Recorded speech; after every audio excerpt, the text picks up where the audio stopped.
Be in good condition, traveler. In theory, your energy level should reflect that. You should be feeling right as rain. Hence my concern. A clean bill of health is usually a good thing, but in this case, it likely means your situation is more complicated. Physical illnesses come with detectable symptoms that can be used to diagnose, medicate, and cure the condition. But afflictions of a non-physical nature, they fall outside a doctor's realm of expertise. Huh? What do you mean, non-physical nature? Curses, dark magic, it's hard to say. It could just as easily be a simple case of mental fatigue. Why don't you rest here for a bit? Whatever it is we're dealing with, clues to your condition are sure to reveal themselves in time. Once we know the root cause, we can administer the right treatment.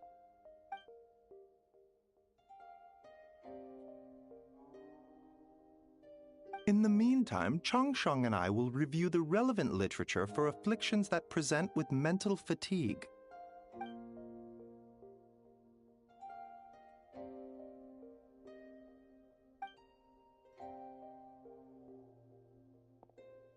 Oh, must be a rare condition if not even Baizhu and Changsheng have seen it before. Well, all we can do is take their advice. You look like you're about to collapse anyway. Just get some rest. Paimon will be right here by your side. Fingers crossed you'll be all better when you wake up.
Rise and shine. Time to wake up.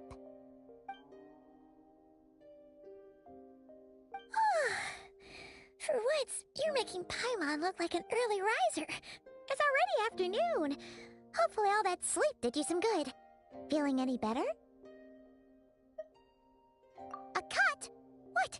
Did you scratch yourself in your sleep? All right, let Paimon take a look. Nope, nothing there. Wait, did you have a nightmare? Okay, don't panic. Paimon heard that dreams tell us what we need by showing us the opposite. So, if you had a nightmare, maybe all you need is something to cheer you up. Come on, Paimon will treat you to something yummy.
What? So, in this dream, you were trapped in a weird place with thick fog everywhere, and then a spike came out of nowhere and stabbed you in the back? Oh. Okay, well, that's a new one. Are you sure it was a dream? 'Cause from the way you describe it, it sounds like you were really there. But then again, you woke up right where you went to bed. And you were definitely in a deep sleep this morning.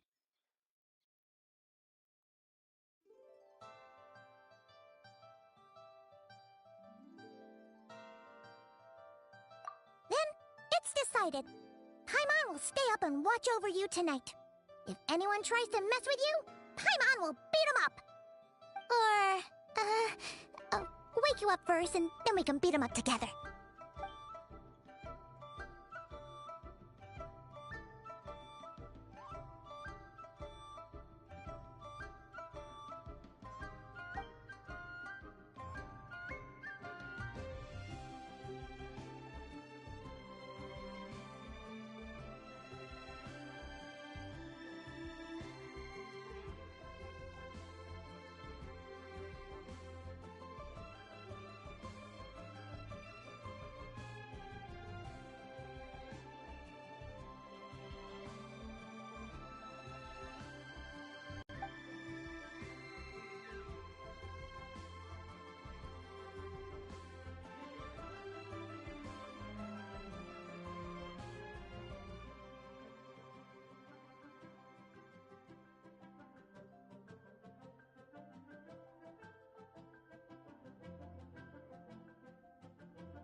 Something is missing?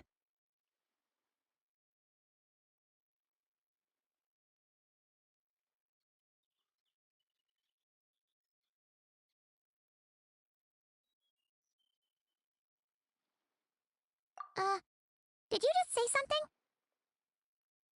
The flesh remains whole, but the soul is incomplete. Left unresolved, the mind will wither away along with it. Ah! What the? Wait! Paimon remembers you! Your child's master! Skirk?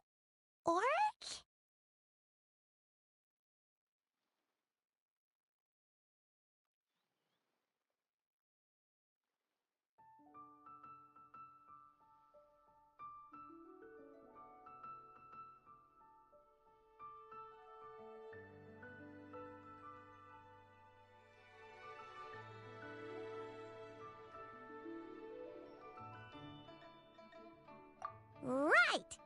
What are you doing here? The last time we saw you was at the Primordial Sea in Fontaine, right? But then we left and never learned where you went after that. Child's been looking everywhere for you, by the way. What brings you to Wanmin Restaurant of all places? You came here looking for us? And were you the one behind that hocus pocus just now? Tell me, what is it that you saw? Tight-lipped, huh? I suppose that's fair. You, I'll take a glass of wine. Hmm? Oh, of course! Coming right up. We make this one in-house. It's not too strong. Enjoy. Chef Mao, I'll take a grilled tigerfish over here. Coming right up. Ah, if I knew we'd be this busy, I wouldn't have approved Shenhe's vacation. At the end of the day, what happens to you is of little consequence to me. I'm not here to try and win you over. Trust me or not, the choice is yours. If you want my help, now's the time to speak up. You have until I finish my drink.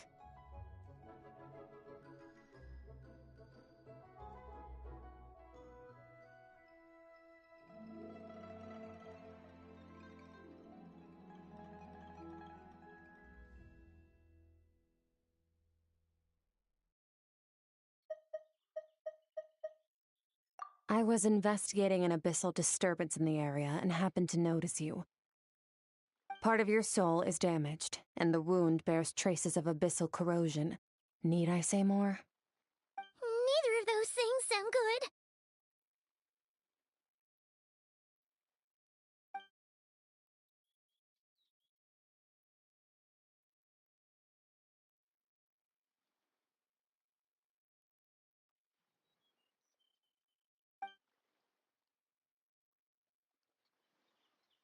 Well, should we trust her?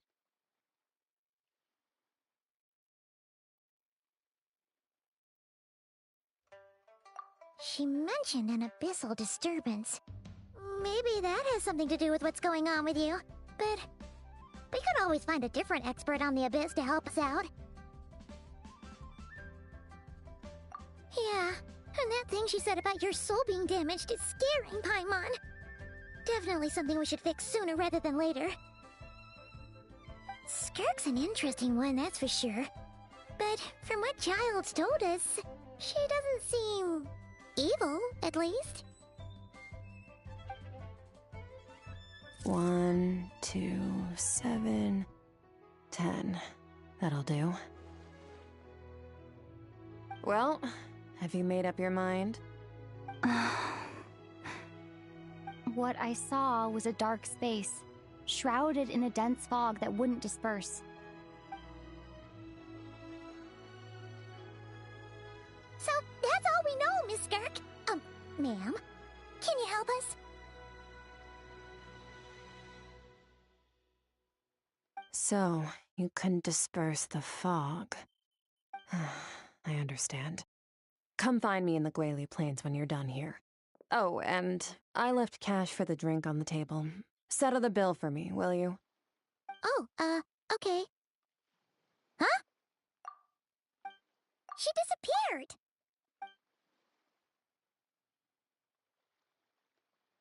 Wait, hold on. You overpaid. Here's your change.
includes the drink, so it should be the right amount. I didn't think you two ordered a drink. We didn't. It was that lady who came and sat with us, remember? You brought it out to her yourself. You sure? I could have sworn there were only two of you at that table. What? What'd you put in their dish, Chef Mao? Some kind of hallucinogenic mushroom? You got them seeing things. Seeing things? Wait, so neither of you noticed her? Young lady? About this tall, wearing a purple dress? She ordered a glass of wine! Oh, now you mention it, that vaguely rings a bell. And it looks like I did open the wine jar, so it must have just slipped my mind. In any case, that settles your bill. Come again soon.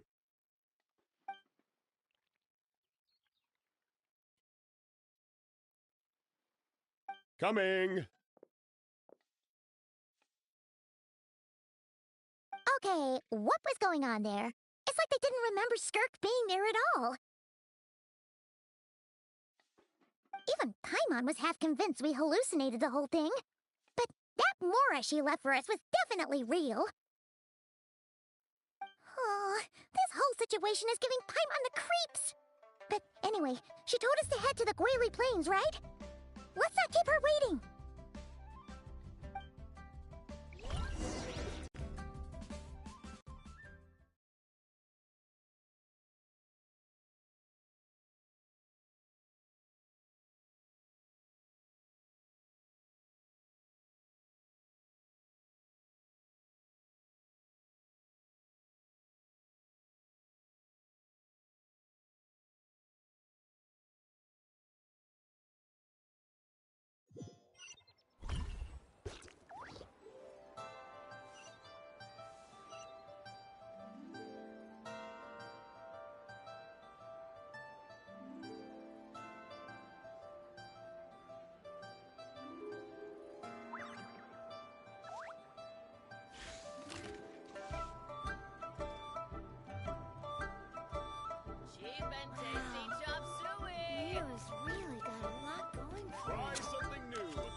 If you ever see any stickers on my back, do me a favor and take them off. Melusines like to play pranks sometimes.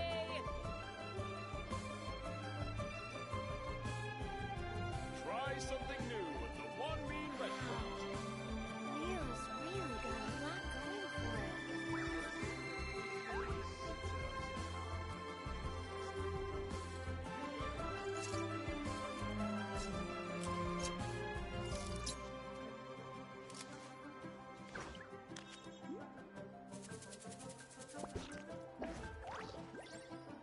Cheap and tasty chop suey. Wow. Leo is really got a Try lot something going new for at the it. One Mean Restaurant. I once considered keeping some pets in my office, but soon gave up on the idea. It's just not right to keep small animals where they won't be able to see the sun.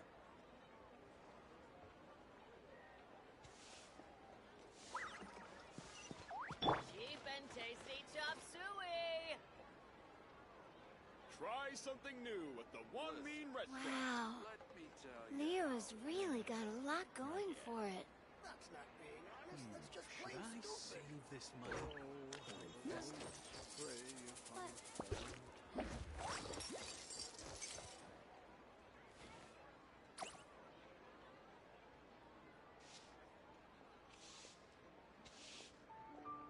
Cheap and tasty chop suey. Not yet. Let me tell you. Try something new at the One Mean Restaurant. Wow. Should I save Leo's this money? really got a lot going for it.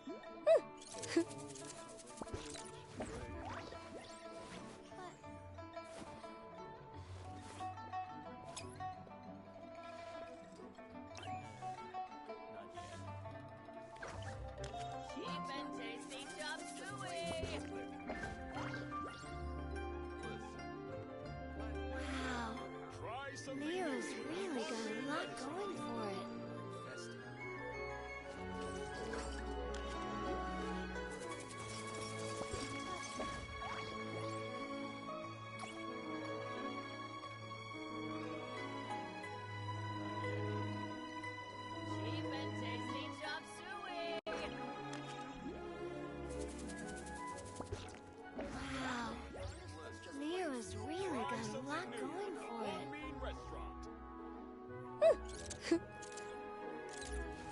Should I save this money or invest it?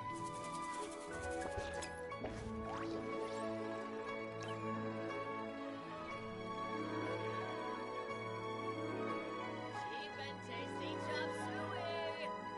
Wow. Leo's really got a lot going for it. Let me tell you how.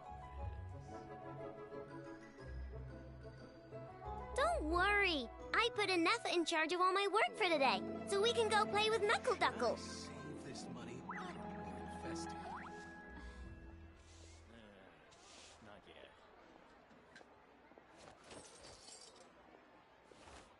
Cheap and tasty chop suey. Try something new at the One Mean Restaurant. Wow. Leo has really got a lot going for it. Let me tell you how it is. Oh, how the wolves prey upon the fallen tiger. What? Should I save this money or invest it? It's been way too long since I last had some candy. My brain's grinding to a halt, like a rusty machine. Leo has really got a Oh, lot that's going for it! I'm having 5 whole crumb cakes for dinner tonight, and nothing's gonna stop me. Not even in Neff's super angry mode. Don't worry! I put enough in charge of all my work for today, so we can go play with Knuckle Duckle.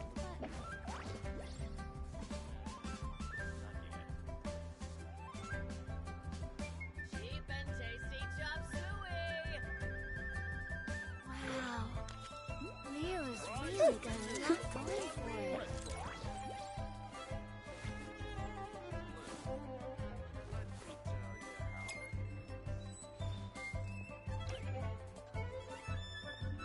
Should I save this money or invest it?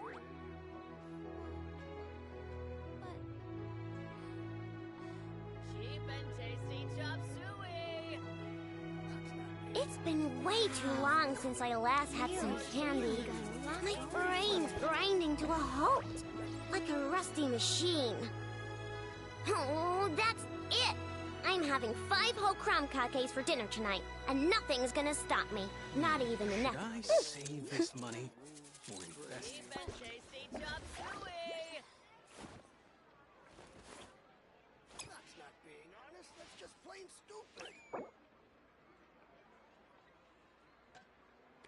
Try something new at the One Mean Leo Restaurant. has really got a lot going for it.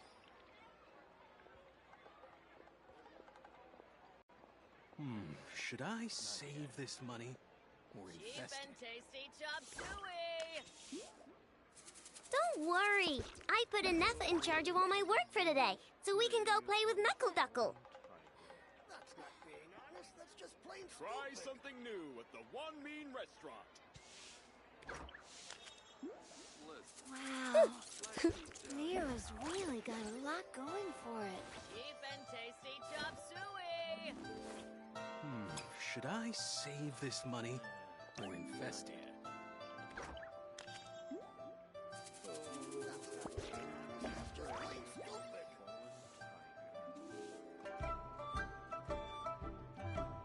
Try something new at the One Mean Restaurant.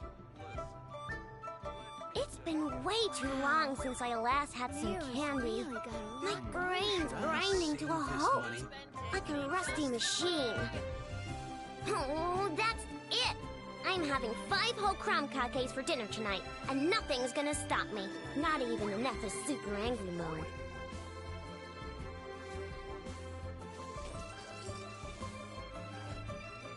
Try something new at the One Mean Restaurant. Cheap and tasty chop suey. Leo's really got a lot going for it.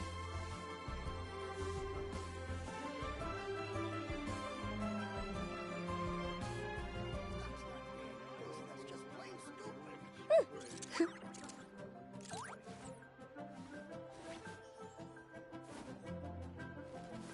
Listen, let me tell you. Try something new Cheap at and the One tasty Mean chop Should I suey. save this money or Wow. invest it? Leo has really got a lot going for it. Not yet.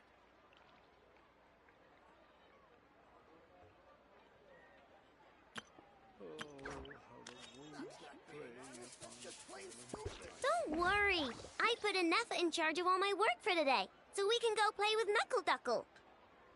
Listen, let me tell you how it is. Try something new with the one mean Leo's restaurant. really got a lot Should I going for save it. this money or invest it?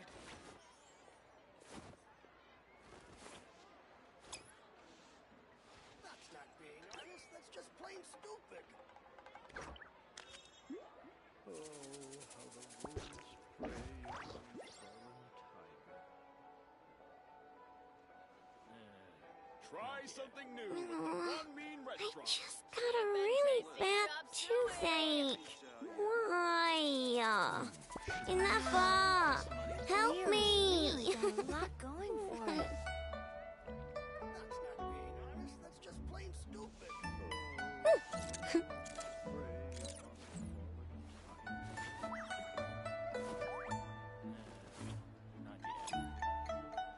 Try something new with the one Cheap mean and restaurant. tasty chop suey. Should I save this money or invest it? Wow. Leo's really got a lot going for It's it. been way too long since I last had some candy. My brain's grinding to a halt, like a rusty machine. Cheap and tasty Oh, chop that's suey. it! I'm having 5 whole crumb cuts.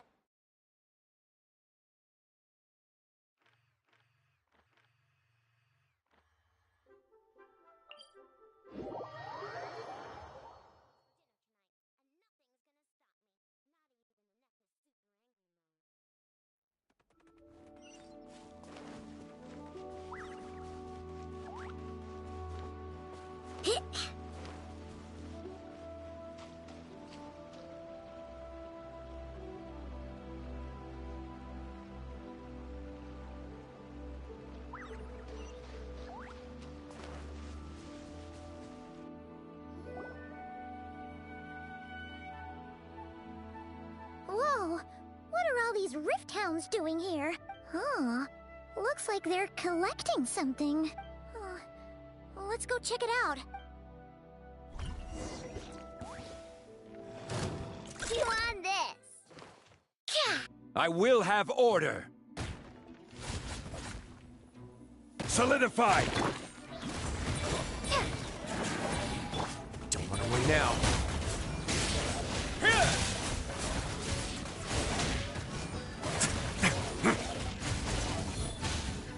No one to fear.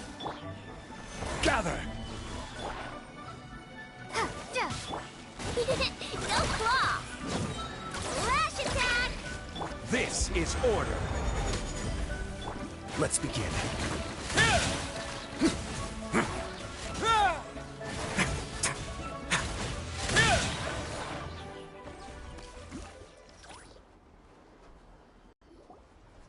So, this is what they were collecting. It looks kinda like...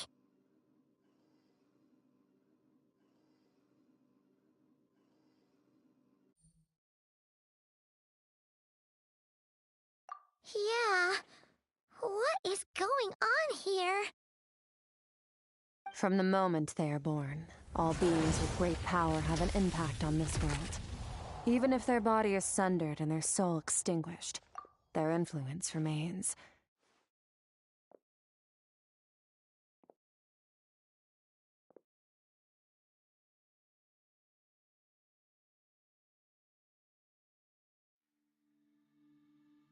Gods are the most common example of that.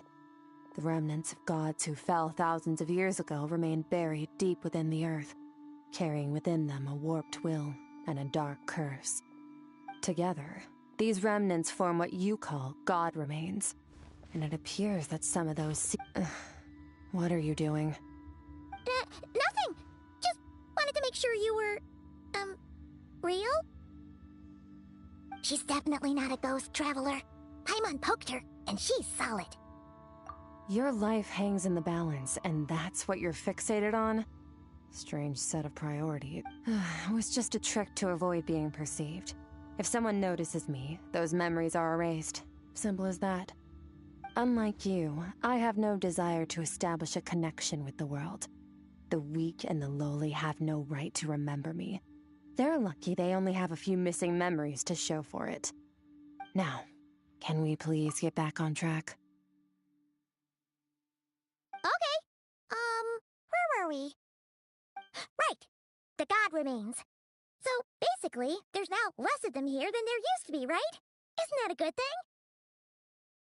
In our experience, god remains are 100% bad news. A lot of terrible things have happened because of them. Maybe it's a good thing by human standards, but power doesn't come from nothing, and it doesn't just disappear for no reason.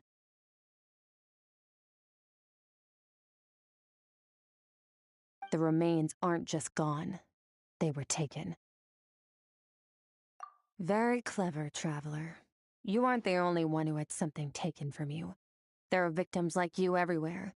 The only difference being, you can speak, and the remains cannot, so it went unnoticed. Something similar happened in Sumeru.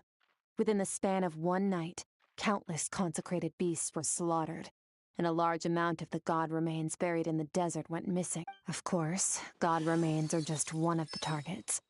The culprit is chipping away at sources of power all over this world, including the Stella Fortuna above. Wait, you mean the stars?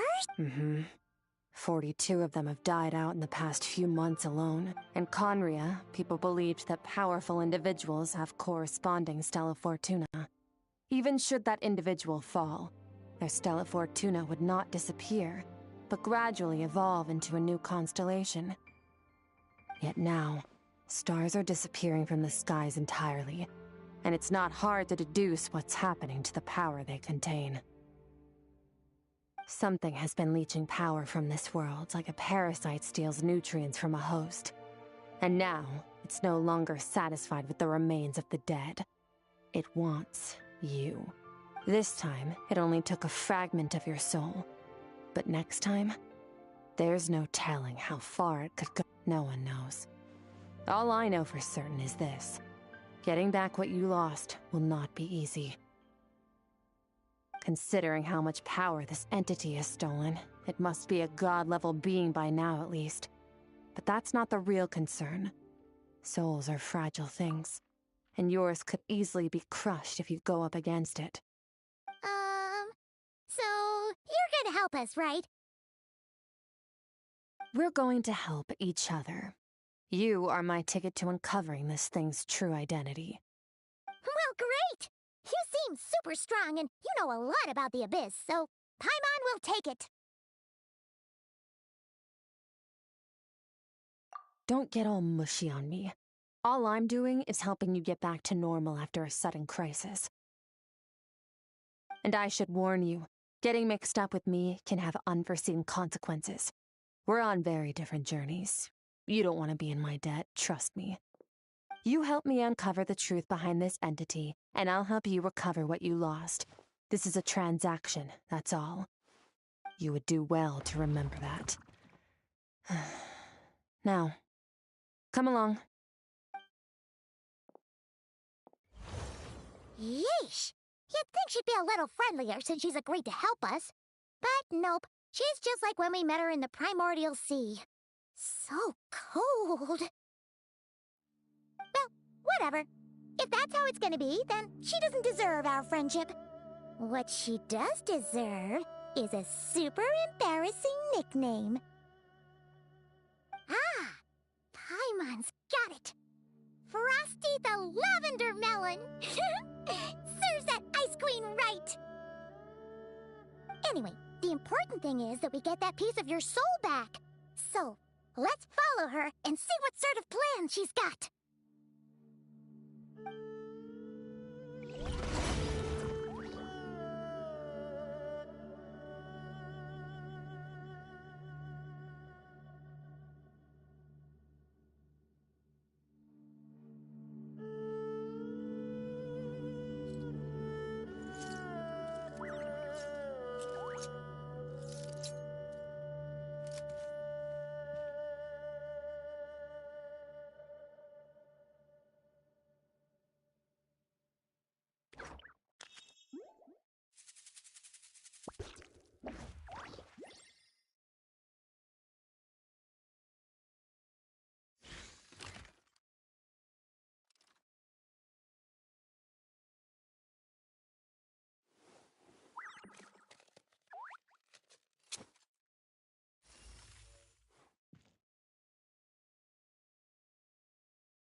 abyss is way bigger than Paimon expected.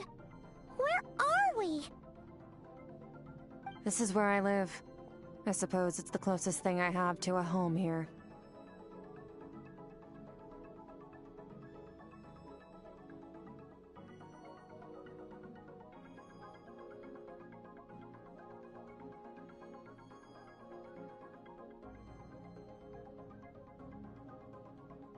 It is.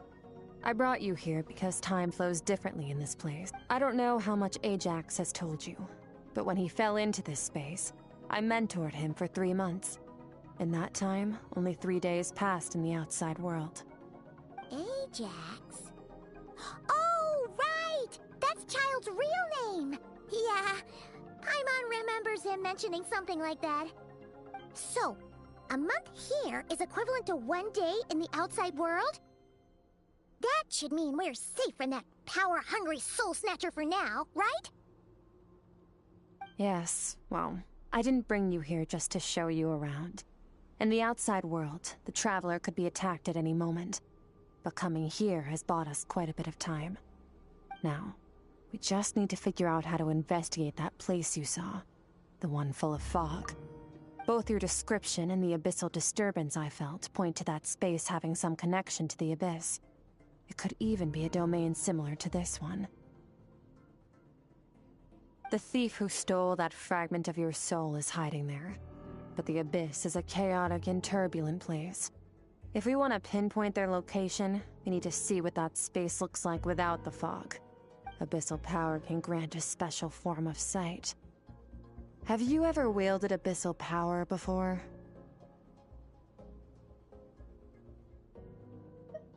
Okay. Do you plan to learn?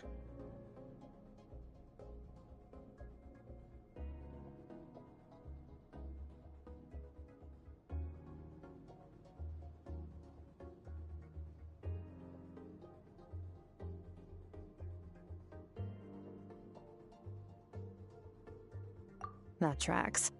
All the information you have suggests the abyss is something sinister, and that abyssal power is a wild... And you're saying that's not true? Depends on your perspective. Floods and hurricanes take countless lives too. But if one day you gain the power to control them, what was once a calamity... I'll respect your opinion, though. Just means we have to turn to the second best option. A little abyss crystal that contains my power. Wear it on your head, and we'll be able to perform dream mirroring when we fall asleep. Dream mirroring?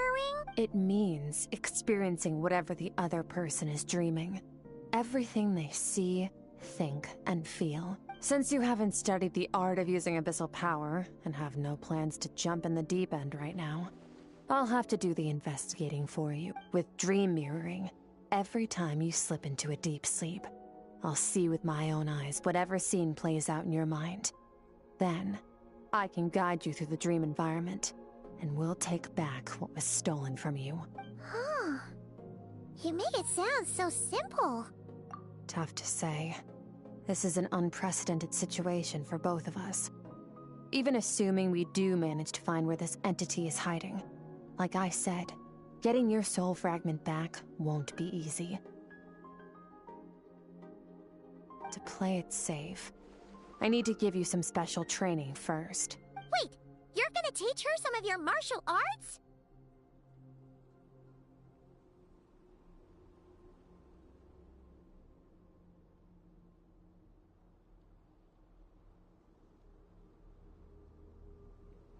Does that mean the next time we see Child, we have to treat him like our senior? Do as you want. For my part, I don't see you as my disciples. You're already a pretty good fighter. All I'm planning to do is build on your current skills, and train you for the specific scenarios that I think we might face.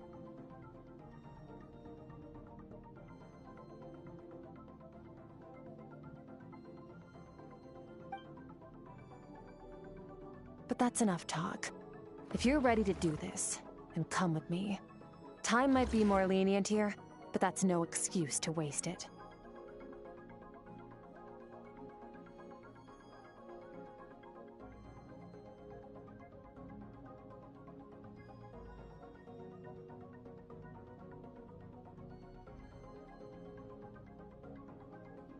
She moves fast. Paimon can hardly keep up with her.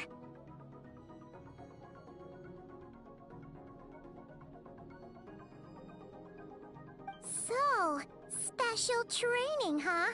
Kind of a rare opportunity. With your skills, there's not a lot of people qualified to train you. The last time something like this happened was probably anti-Raiden Shogun training, right? Oh, feels like a lifetime ago.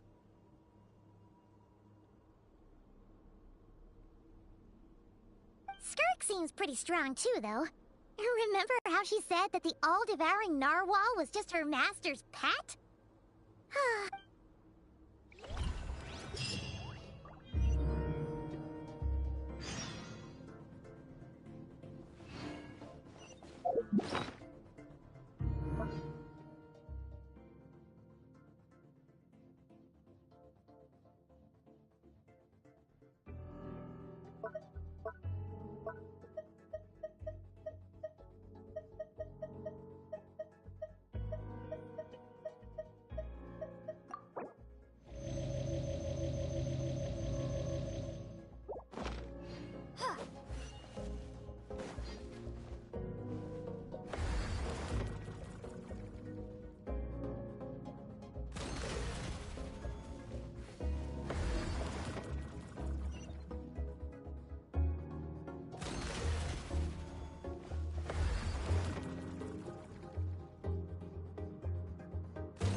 Ready?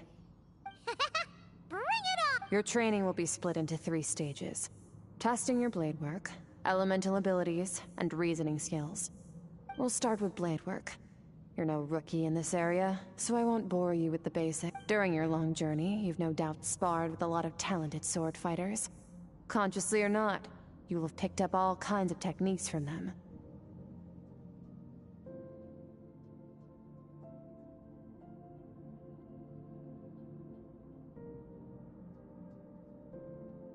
You bet. There's Kaya, Master Jean, Kuching.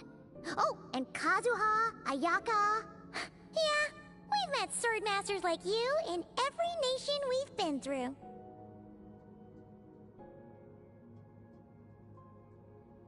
You sparred with a bunch of them too, right? Nice to know it's all gonna come in handy now.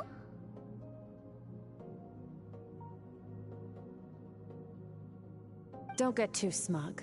In sword fighting, techniques alone are not enough. You need a cohesive system to bring it all together. A style or school of fighting.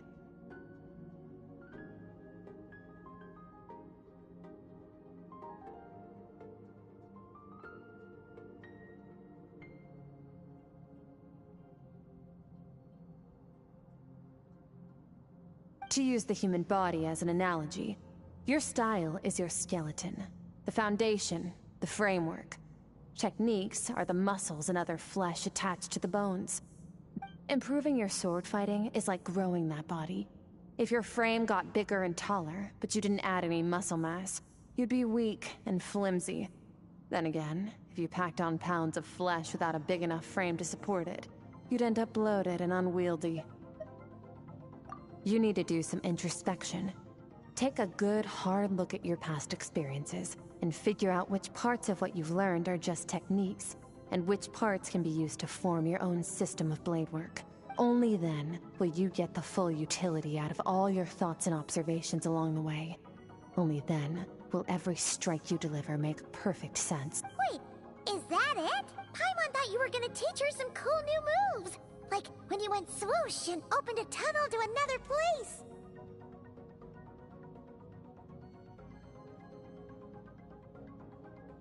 One day, you'll reach a new level of power where you realize that even that's as basic a trick as any other.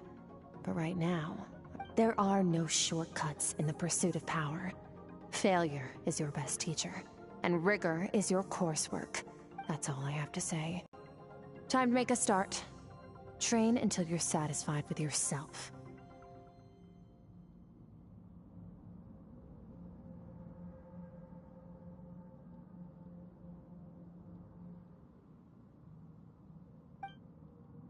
Now focus.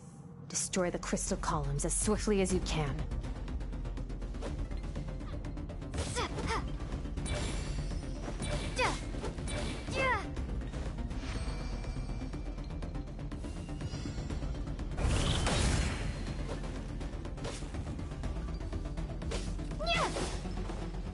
Oh, this is making Paimon's head spin. Hang in there, Traveler!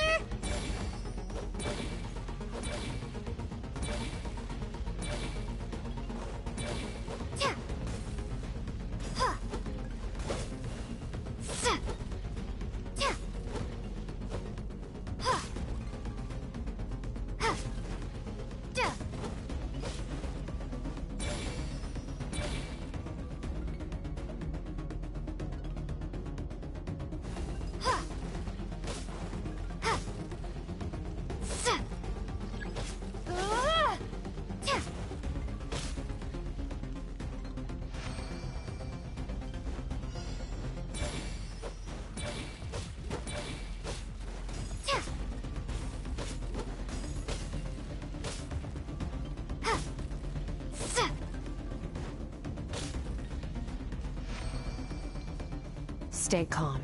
Use your head. You have to keep it together.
This moment will be frozen in time.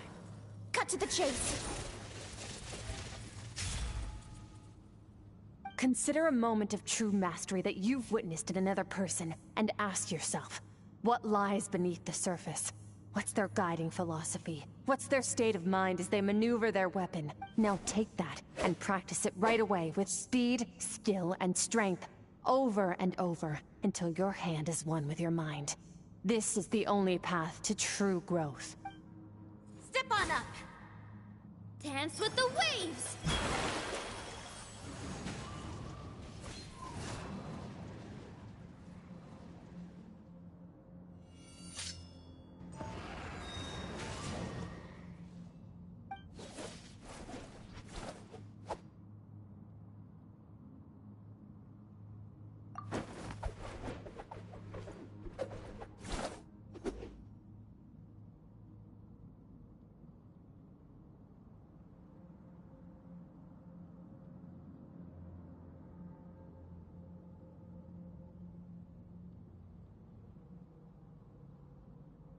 If you start to tire, empty your mind, but do not stop. Stay in that frame of mind as you keep up the fight. Get rid of all redundant movements. Imagine your sword is an extension of your own body. Wield it just as you wield your arms, hands, and fingers. 'Twas on a deserted, moonlit night that the hero approached the vile dragon's limpid lair. Ring Cutter! feathers fleeting wet. The white heron treads water. A sight without flaw. Master of Inazuma Kamisato art Tachijutsu.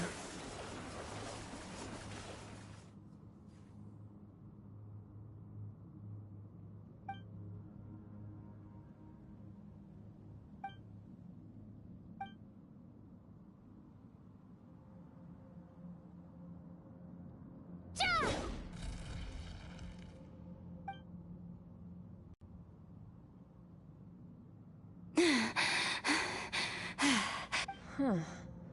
Looks like you've made some real progress. That concludes your training session. Awesome! Paimon knew you could do it! How do you feel?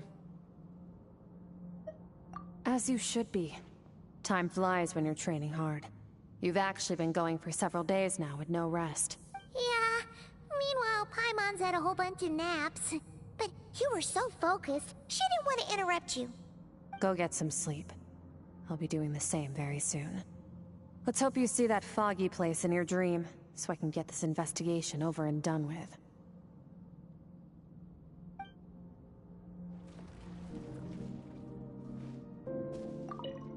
Sometimes, you have to practice a single movement 1,000,000, maybe 10,000,000 times, before the breakthrough moment comes. Nothing in the outside world can help you in this process. The most important thing is to remain patient.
Skirk, why are you skipping classes again? We've talked about this. 'Cause he's a crabby old man, and he's a boring old man. I don't like going to his classes. Excuse me. You shouldn't talk about your teacher like that. It's very disrespectful. All right, let's not get into a big fight about this. Skirk's learned what she needs. There's no point forcing her to sit through more classes if she doesn't want to be there. But I'd still love to hear about what you got up to yesterday. Why don't you tell your dad all about it? I went diving, and I saw this huge fish. I never knew they could get that big. It looked kind of dumb, though, with that stupid big fat head. I tried to shake its fin, but it just spat water at me. Oh, and today, I'm gonna go to that prairie up north. There's supposed to be this giant bird there that can spit fire. I bet if I climbed on its back, it could fly me all the way to the stars. Then I suppose your old dad should get one as a pet too. Otherwise, how are you gonna hear me call you for dinner up there in the stars? When it's time to eat, I'll come back on my own, Zilly. Anyway, gotta go. Bye, Mom. Bye, Dad. Wait! Put on a coat at least. You'll catch a cold. I'm talking to you, young lady.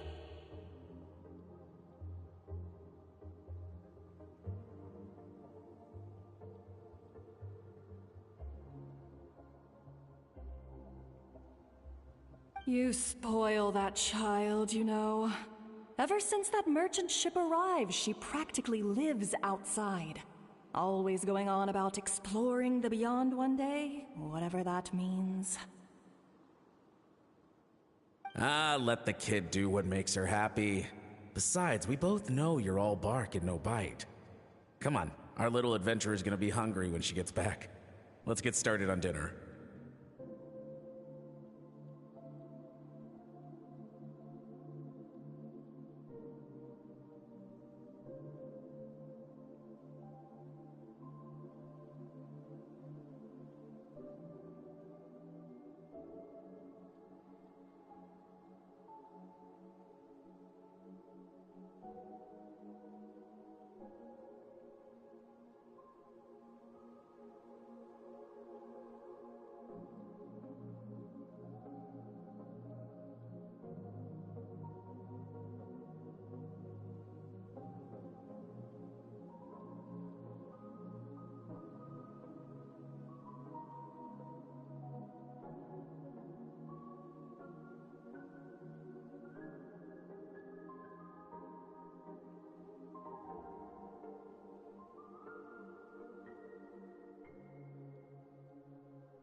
The stars shimmer high above. But what lies beyond the stars? Mountains as far as the eye can see? An endless snowy plain? Or maybe building... I can't be the only one asking these questions. The universe is fascinating. If only I could meet some other people like me. We could set sail together and explore every corner of the world.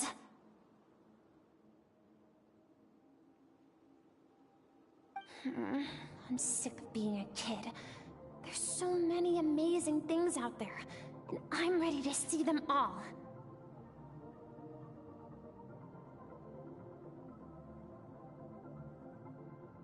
But for now, I'm starving. Better get back.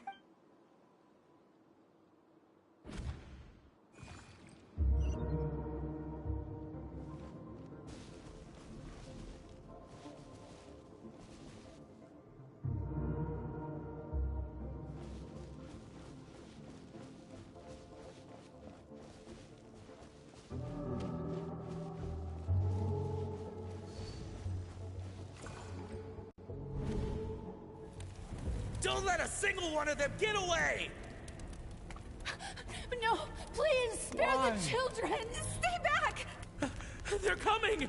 Run! Help! Eliminate the threat. Take them down. Don't be scared.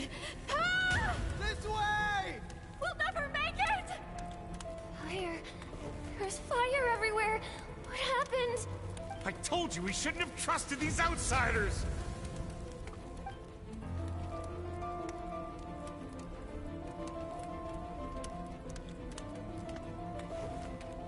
Why are you doing this? What did we do to deserve this? We welcomed you with our finest food and drink. Showed you the best our home has to offer. Gifted you cloth dyed by our own hands. And this is how you treat us? Run! Save yourselves! Captain, Zone 3 is clear and we have Zone 2 surrounded. Begin extermination. Remember the orders from upper command. No one is to be left alive. Rest assured, sir. We have enough munitions to annihilate these savages and burn their entire civilization to the ground.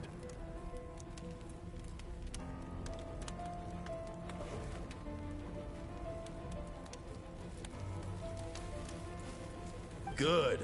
The only ones who put up a real fight are that man and his wife, correct? What's their status? We shot the man in the ankles and the wife broke her wrist attempting to fight back. They won't be doing much more fighting. They're holed up in their home for now, but they won't last long. To prevent them from making some kind of last stand, we're planning to clear out the other zones first so we can send a bigger squadron to surround them. Well, well. Turns out some of these beasts do know how to use their claws. Now the threat these savages pose will be undeniable. Let them cling to what's left of their lives for a little longer.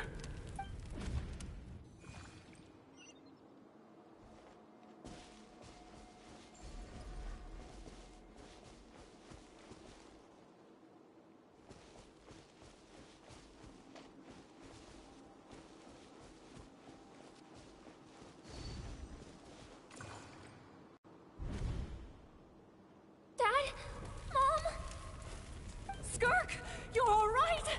Thank heavens. I'm so happy to see you, sweet girl. But you need to go. It isn't safe here. They'll be back any second. What happened? You're bleeding a lot. Dad? This is the place. Alert all units. Prepare to surround. Run, Skirk! Run as far away as you can. Don't trust anyone. Your dad and I, we're not afraid to stare death in the face, but we need you to... My clever girl, so curious. You're already so brave. I know you're going to grow up to be such a positive light in this... Whenever you miss us, just play this song.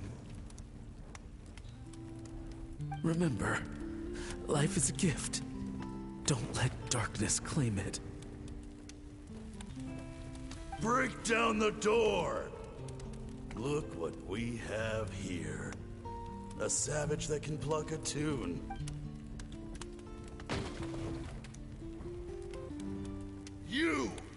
Stop singing! Shut it! I said shut.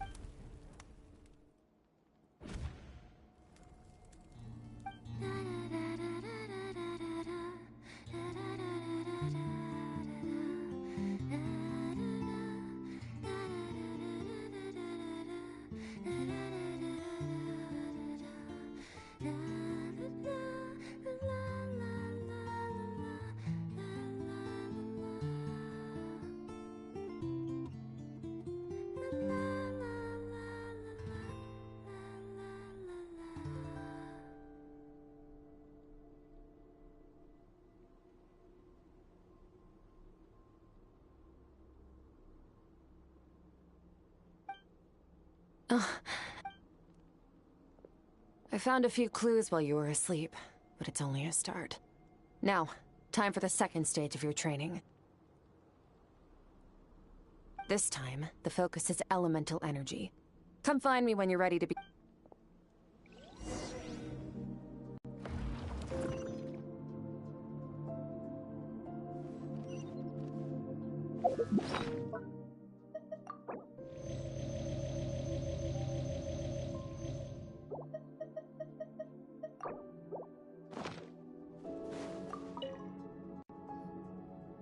Man, staying in the abyss feels so surreal, don't you think? No day and no night.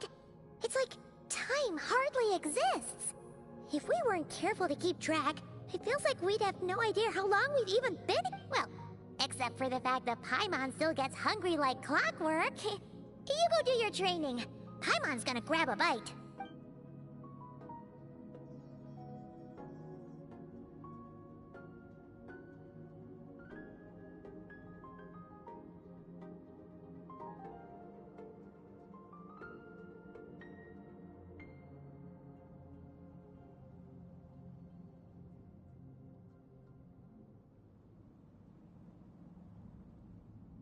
The way I see it, the pursuit of power is divided into 3 stages. The first is mastering the use of standard weapons. Next is learning how to harness natural energy. And after that, you're free to challenge even higher dimensions.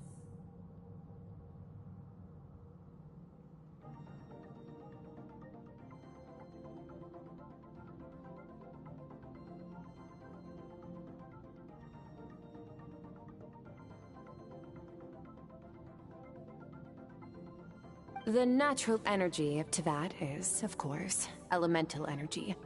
But that's not my area of expertise. I draw from a different source of power. Abyssal power, yes.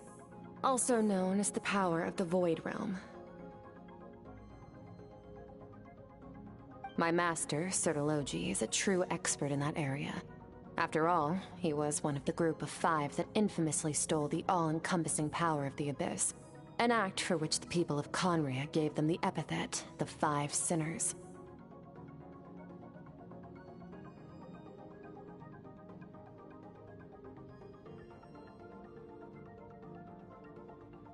The elemental energy of Teyvat, on the other hand, is derived from the power of the Light Realm. These 2 forms of energy exist in direct opposition to each other. Suffice to say, there's not much I can teach you. A keen observation, traveler. Call it respecting local norms. The Abyss stands in direct conflict with the will of this world. So, to make my life easier, I disguise my power to make it appear cryo-like in nature. It's a technique I learned from some Conrian ruins, known as the 7 Shifting Serpent. If you ever change your mind about delving into abyssal... So I've heard. You seem to have a knack for removing abyssal power. But is purification really what's going on there?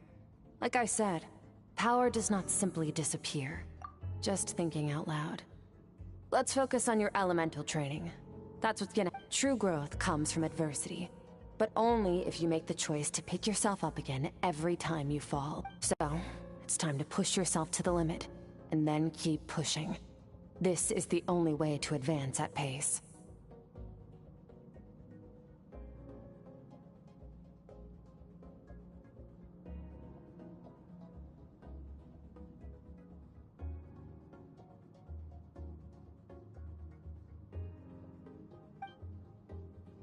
Use the power of Animo to clear the field as fast as you can.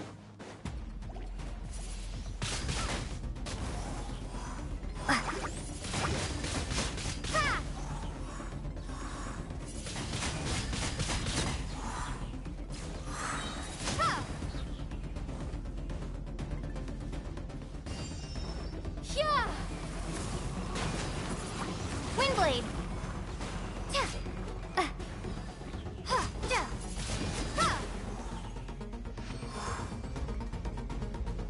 Observe your surroundings. Look for things you can use to tilt the scales of success in your favor.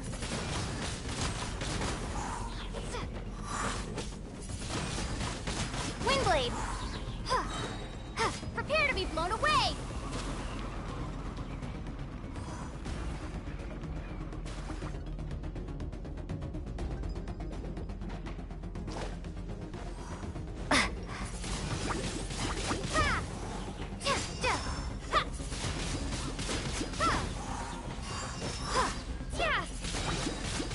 Windblade, be gone!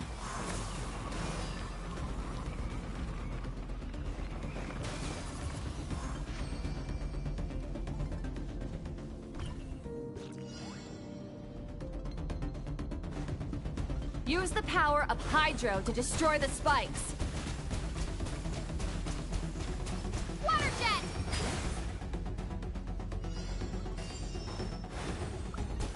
Faster! Don't give them a chance to strike you. You need to be quicker than you were in your dream. You can't afford another injury like that.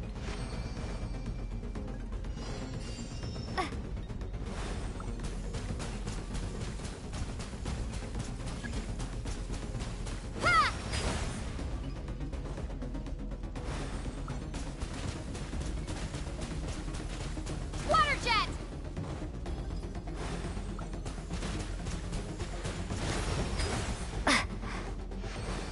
Go!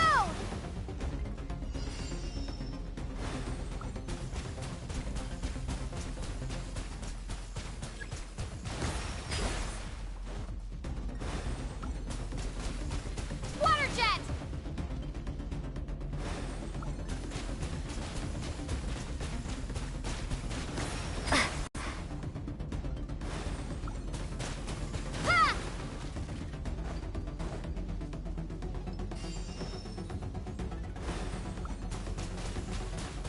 Go!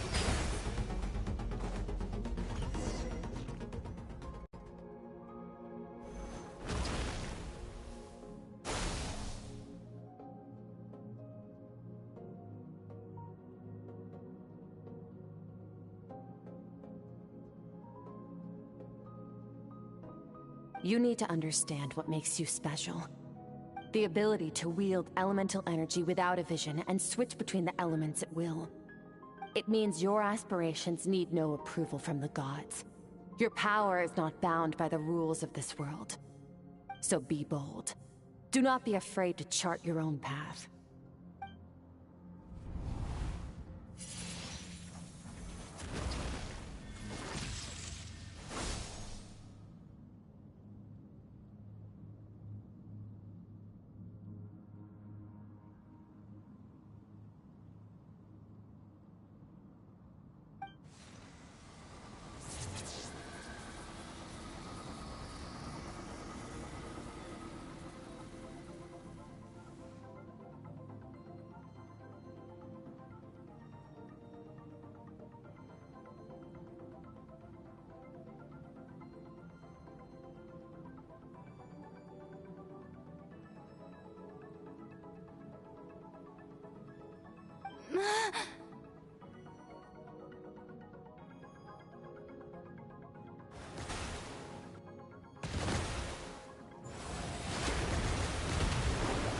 Very good. It seems you've reached a deeper level of connection with the elements. Long enough for you to lose yourself in your training, which is a good sign. Relentless practice with the elements has drained all your strength, but it's also what allowed you to make progress. Get some rest. When you wake up, we'll proceed to the final stage of your training.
What is the secret to power?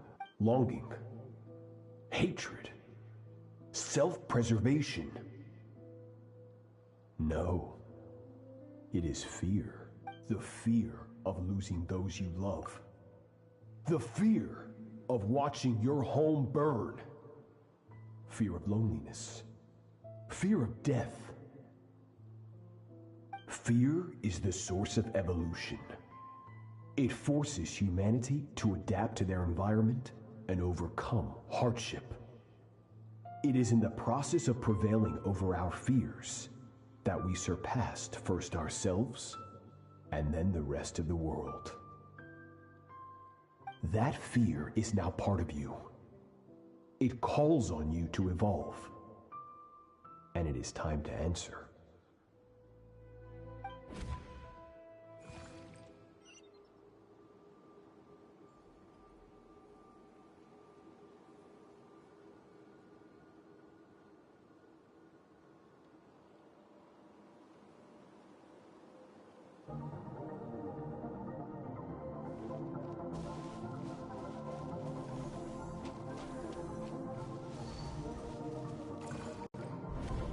Any minute spent missing home is a minute wasted.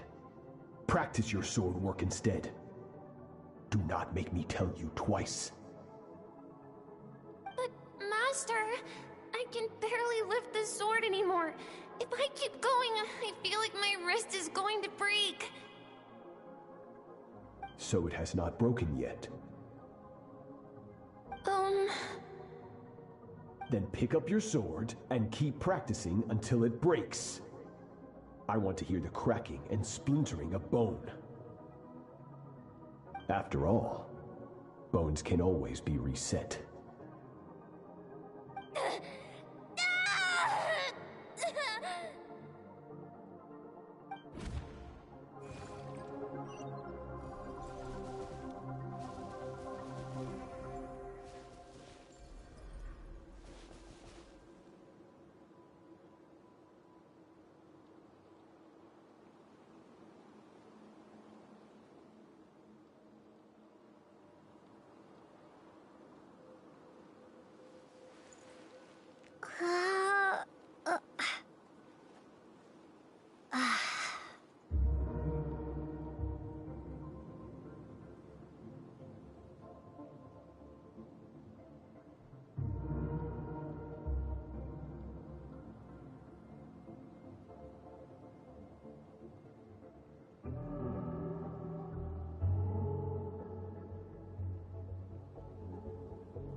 Good Skirk.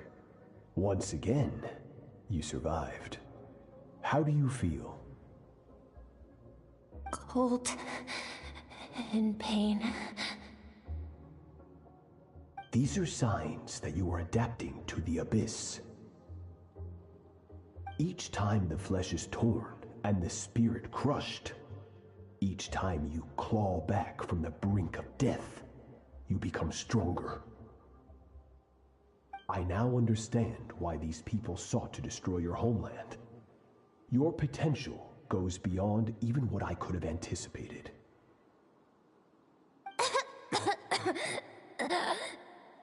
But you still have much to learn in your pursuit of strength. Your mind is rife with distractions. From now on, I shall show no mercy in your training. You must learn to shut out all the pointless emotion, crush the self that makes you weak, and become master over your physical. Get up, Skirk. Wipe the blood off your face. Cut away the rotten parts of your flesh, and mend what is broken. Then take up your sword.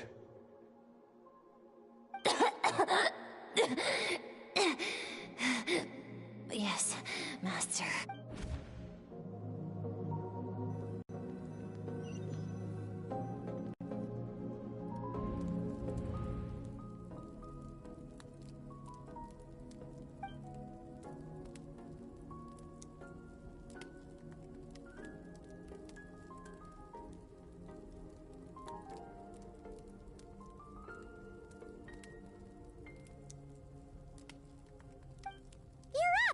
Hopefully you got some good rest. Skirk said to tell you that she's ready to start the final stage of your training whenever you are. So, want to head over now? Or did you want to wait a little?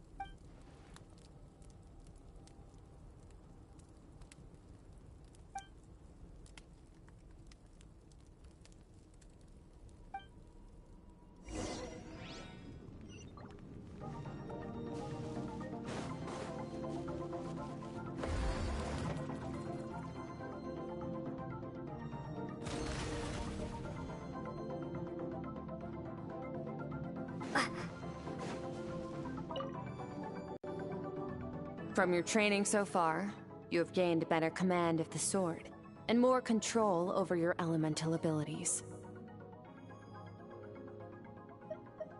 That's only part of it. Experience is the real teacher. Your journey, the friends you have made, the dangers you have faced.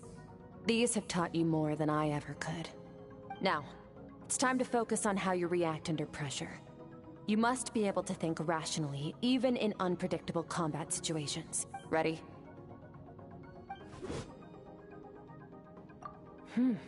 Not bad. That defensive stance looks near unbreakable. Just like your brother. Oh, that reminds me. You still don't know what happened to him, do you? Hey, no fair! That's cheating! You think every opponent has the same moral code as you? You can denounce their deplorable methods all you want, but only if you live to tell the tale. The dead don't get to complain. Strong emotions will always arise in combat. Anxiety, anger, fear. But a true warrior is never at their whim. Only when you are free from the influence of emotion can you make the right choice, no matter the situation. How amusing. Almost sounds like you think you know me, but you don't. You can choose your own path. We are not the same. Let's begin. Try to use reason over emotion. Make the most rational and advantageous decision in any given moment. This is your final training session. Look alive. Same drill as before, but this time I'm going to interfere. Hold your focus.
Not bad.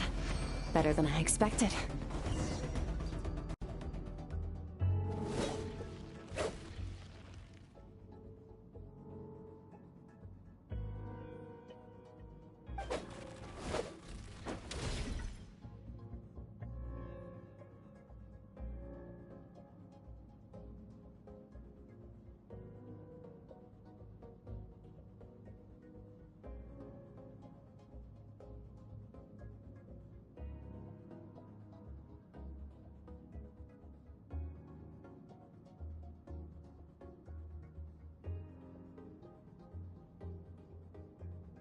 You're getting the hang of it. The first step to controlling your emotions is controlling your mind. You want a unified train of thought. It all comes down to...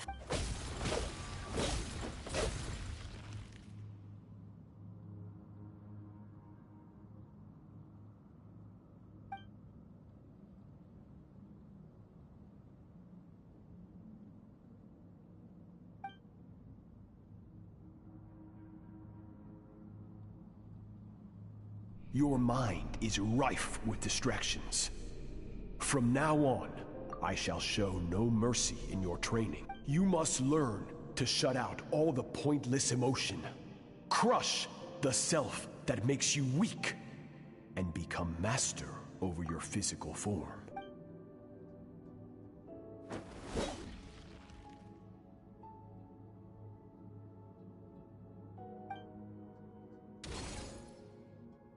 Stop. Let's pause here. One look, and I can tell your mind has wandered. That's to be expected. There's a limit to how long a human being can concentrate on one thing.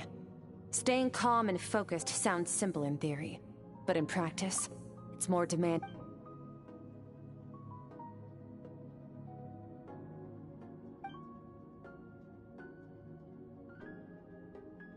Get some rest. No point training further if you're already dead on your feet. Like I said at the beginning, you managed to push past your limits, which is a good start. You...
Skirk is amazing. She faced down that terrifying giant and cut its head clean off.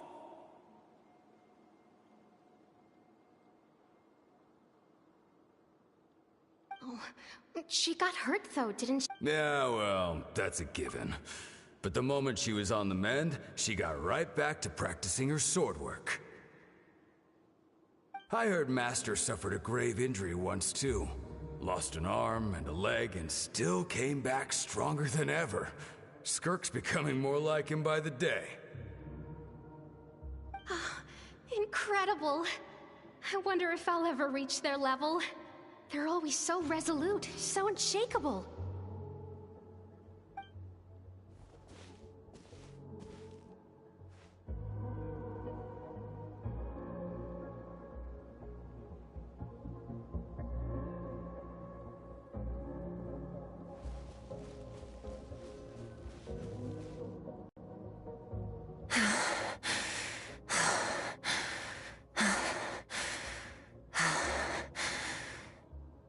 Pathetic. You're not even trying. You're so much weaker than you think. Skirk, have you become a positive light in this world?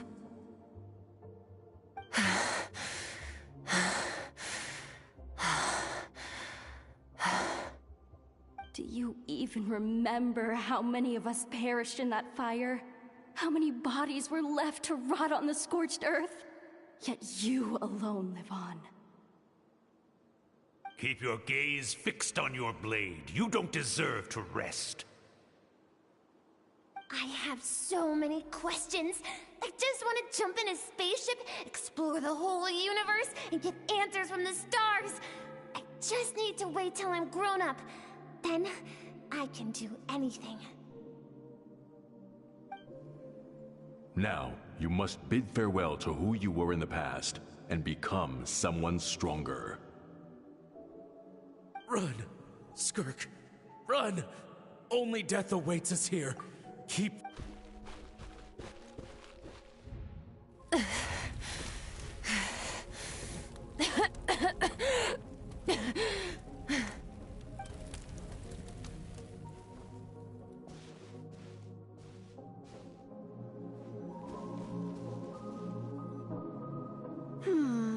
Let's see here.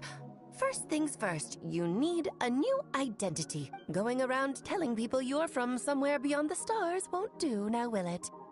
How about saying...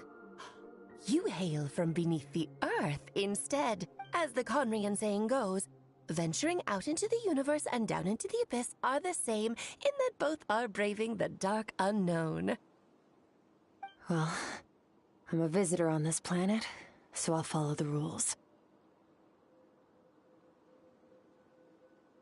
Ah, splendid. That saves me quite a bit of trouble. Let me offer you a piece of advice in return.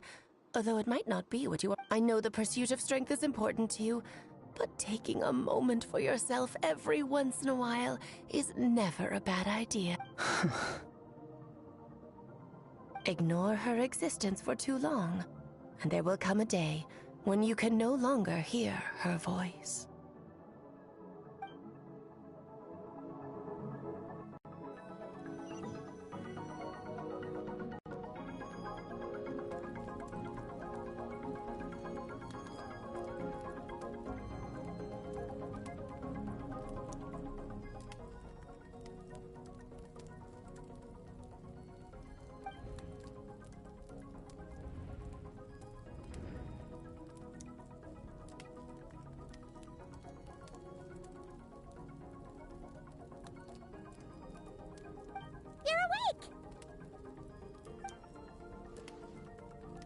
Be starving, right?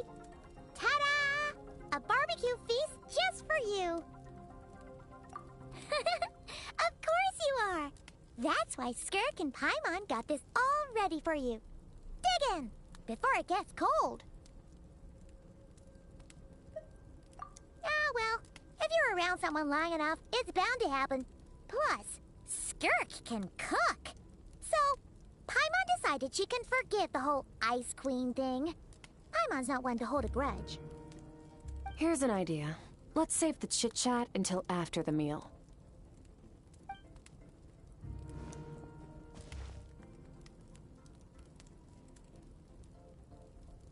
Ugh, so full. Okay, it's Paimon's turn to sleep now. Wake her up when it's time to go.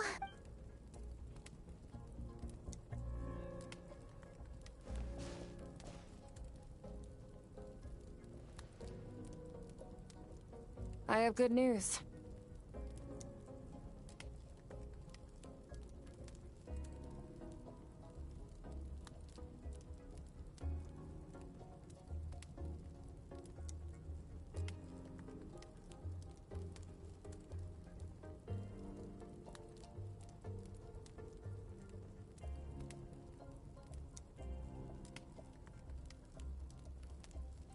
First, your training is complete.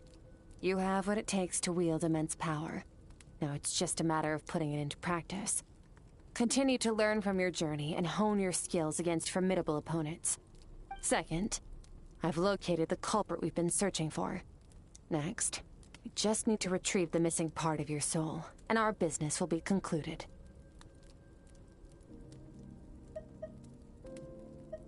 When Ajax trained with me, he once told me he was bursting with questions. So I allowed him to ask me 3 of them before he left.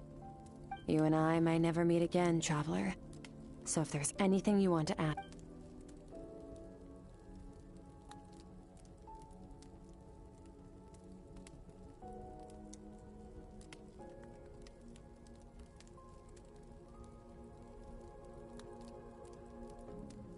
Are you really from Teyvat? Okay, not the angle I was expecting. What makes you ask that? I'm sorry I didn't tell you earlier, but while we were dream mirroring, I think I saw your memories.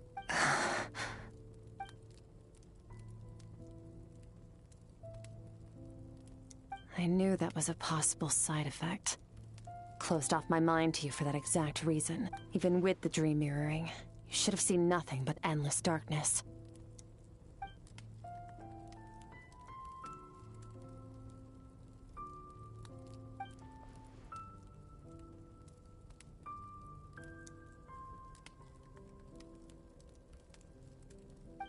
Whatever. Must have been a flaw in my execution. I shouldn't be too surprised, due to some recent circumstances. Since you've seen what you've seen, there's no reason to hide the truth. All I ask is that you keep it a secret. No, I'm not from Teyvat. I'm from a different planet. And there was a time when I journeyed through the stars. A lot like you in some ways. Like me? Do you mean you're also a descender? No, we're different in that respect. You're influencing the fate of this world. But me, I'm just passing through. Several hundred years ago, my master, Sertologi, opened the border between worlds and sent me here. But this is not my home. And one day, I'll return to the vast unknown of space. So, there you have it. On to your second question. What is your goal in coming here? To become stronger. For certain reasons, I need to bridge the power gap between me and my master as quickly as possible. But first, I need to understand the source of his strength. To do that, I need to follow in his footsteps. Walk the path he once walked. And somewhere along the way, I'll find out how to defeat him. That is my sole focus and purpose. Okay. You have one question remaining.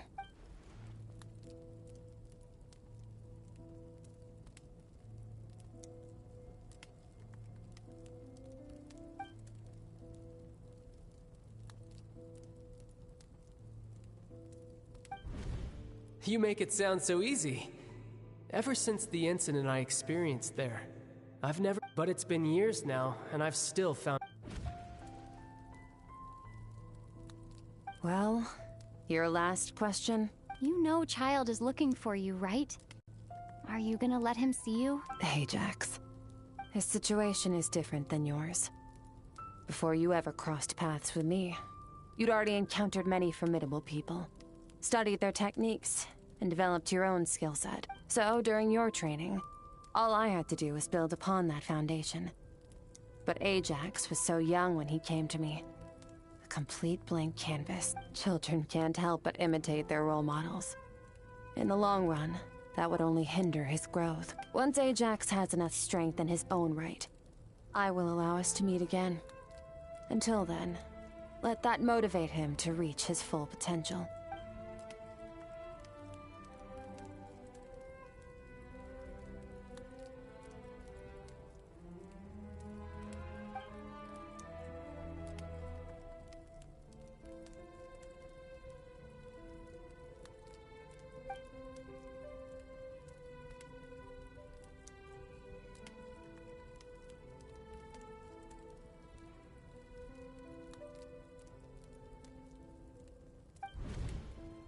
Unlike you, I have no desire to establish a connection with the world.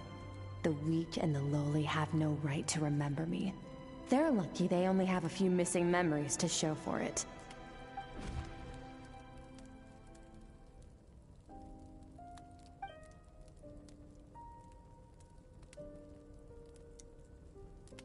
Wake up your companion. It's time to go. Oh, and everything I just told you. Best keep it a secret from her as well.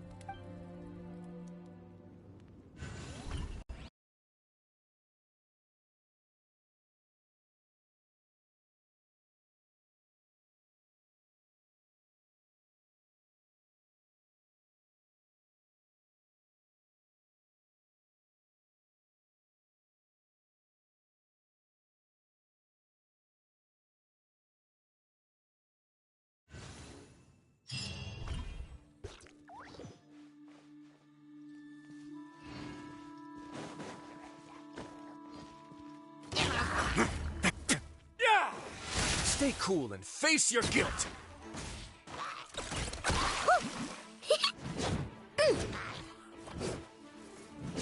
Enough, I'm cold. Solidify!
Stabilize!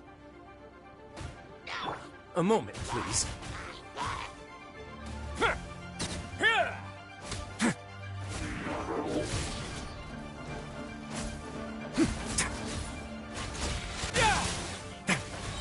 Order guide you. Solidify! Have a safe trip!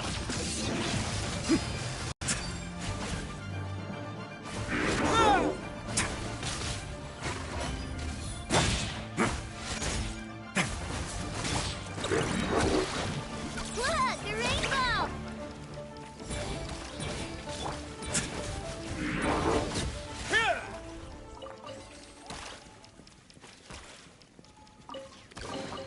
All unclaimed articles should be...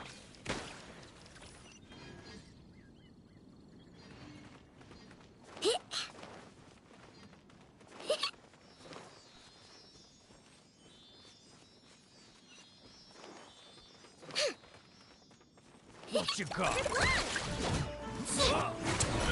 Ropey, that tingle?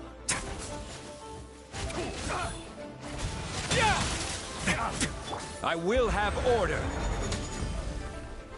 Gather.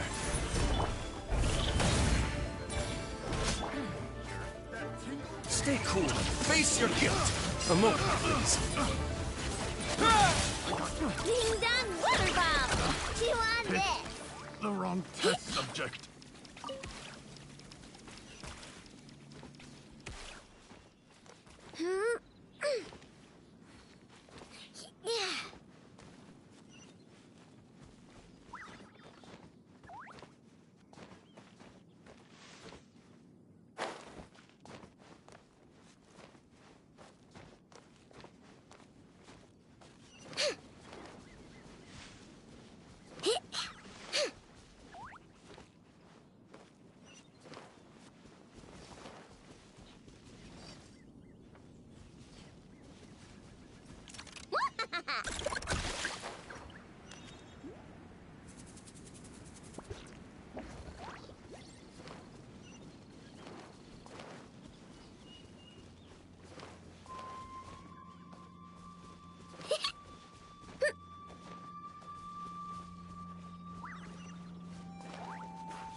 Wait, this is near the chasm, right?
Yes.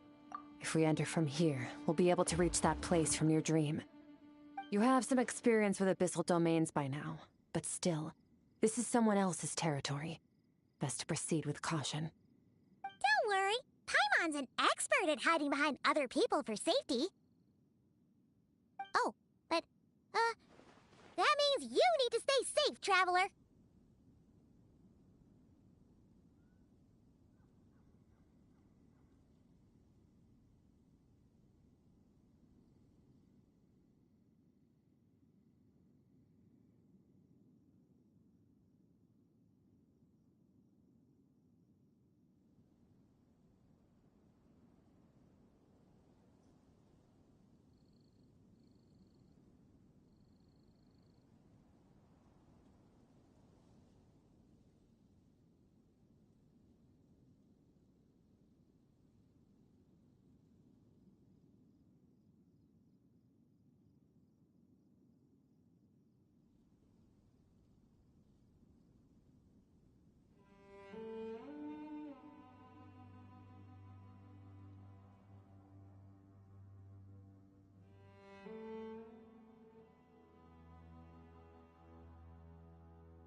All right.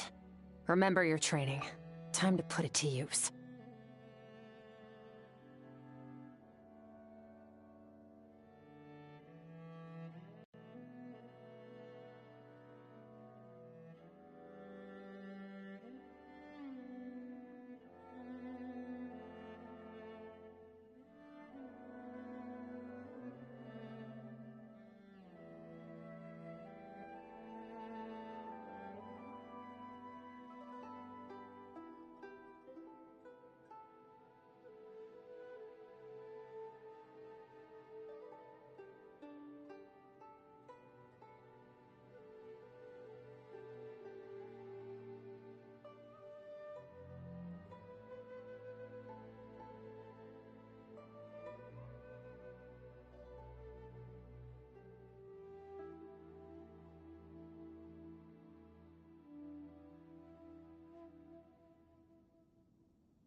Fearless.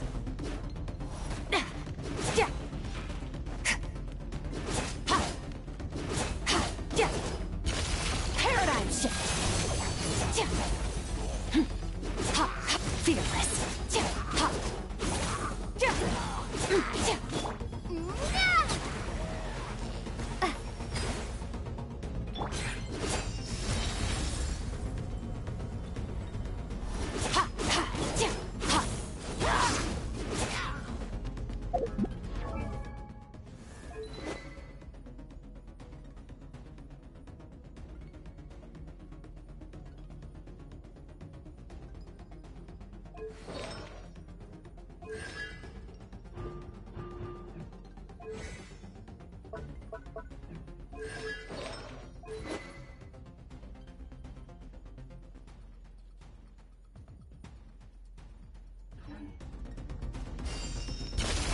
Into the void!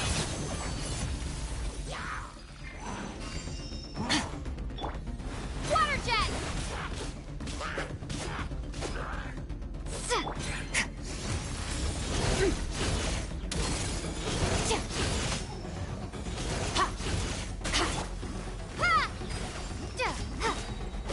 Bombs away! Go! Merciless.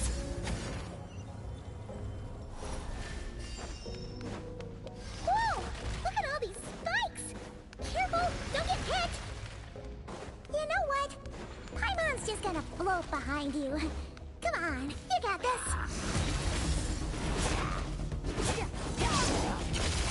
Another star goes out! Fearless.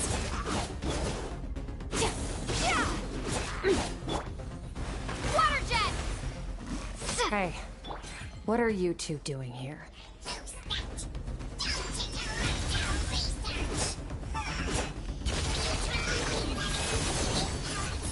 Dusty, like an abandoned house. Let's press on.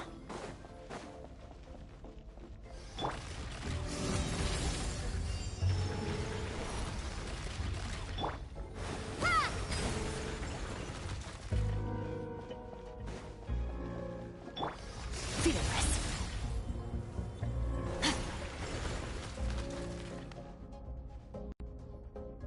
Oh, looks like this is a dead end. Did we make it to his hiding place?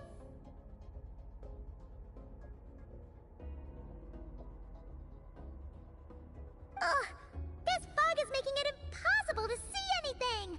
This should be the place where you were attacked, Traveler. The missing part of your soul should be nearby. Can you sense where it is?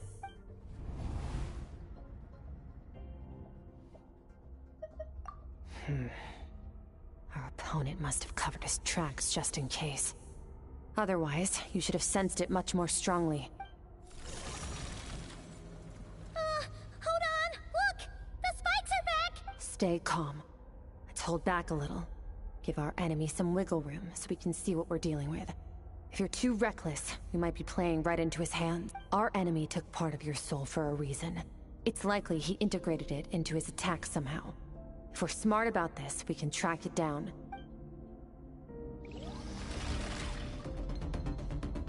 That's more like it.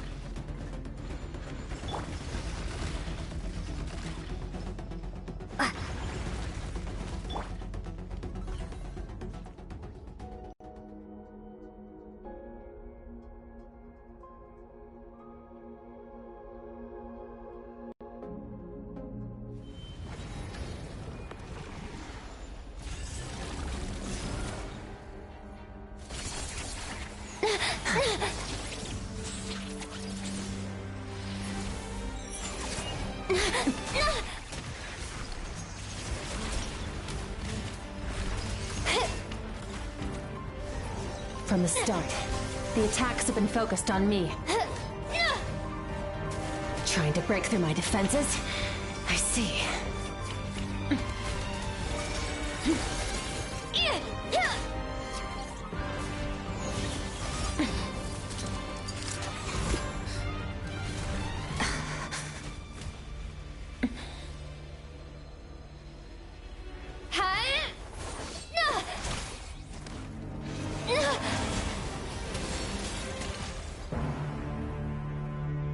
alright?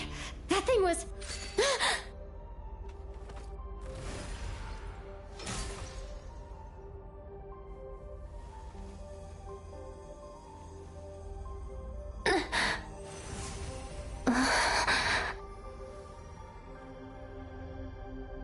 There. I got it back.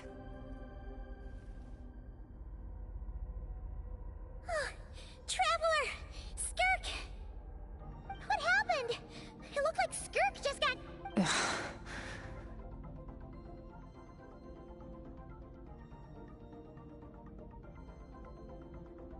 In the Guili Plains, you asked me why this enemy chose you as his target.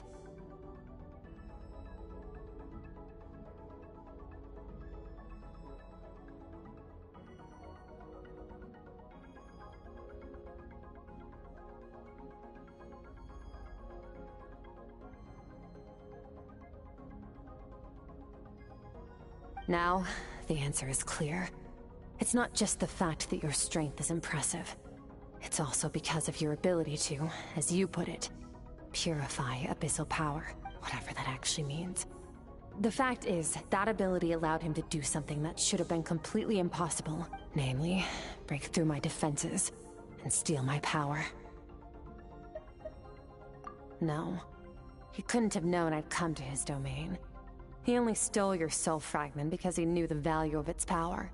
I doubt he expected it to come in handy so soon. Call it fate, if you want. I believe that's the term they use in this world for arbitrary coincidences like this. In any case, it works to our advantage. Once I realized what he was using that power for, it gave me the chance to get back what you lost.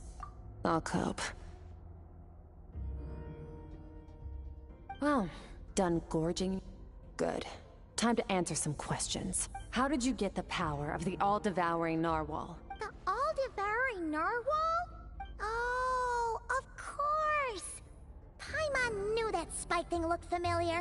It looks just like that narwhal's horn! I highly doubt you acquired that power through your own strength. Tell me I'm wrong.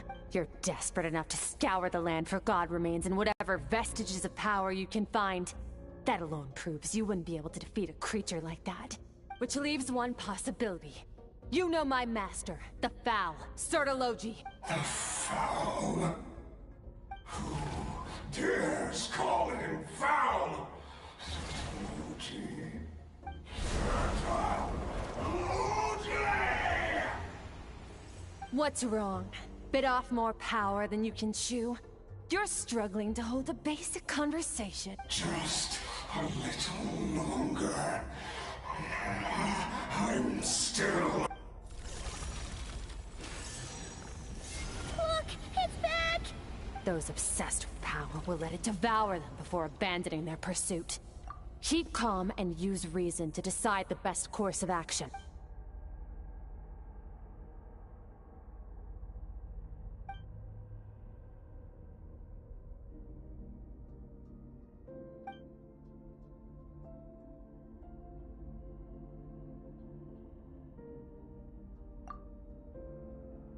Wise decision. Final victory doesn't always come after a single battle. You've got your soul fragment back, so we both got what we came for. Let the enemy draw breath while he can.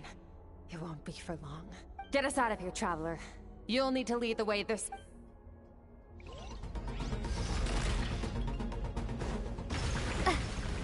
Skirk, is your shoulder gonna be okay? The wound is minor. It'll heal in no time. You should focus on getting out of here alive instead.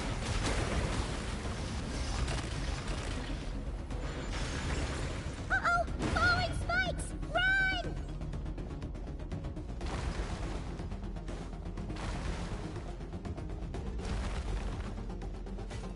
Water jet!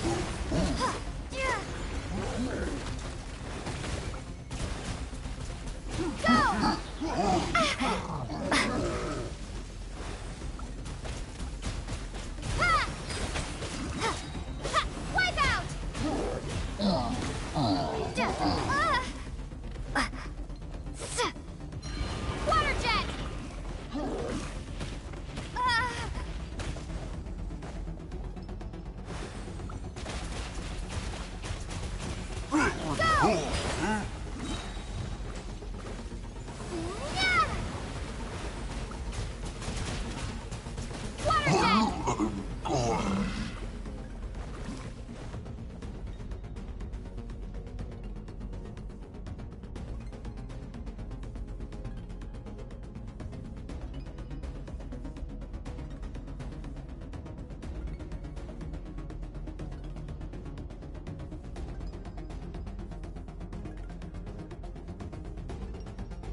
Watch out!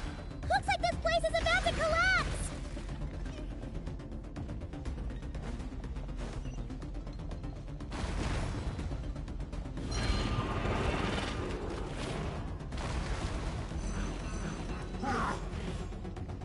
So, this guy's power has something to do with the all-devouring narwhal. Did you know that all along, Skirk? I had my suspicions. That's why I decided to investigate in the first place. But suspicions only get you so far. I needed to verify it for myself.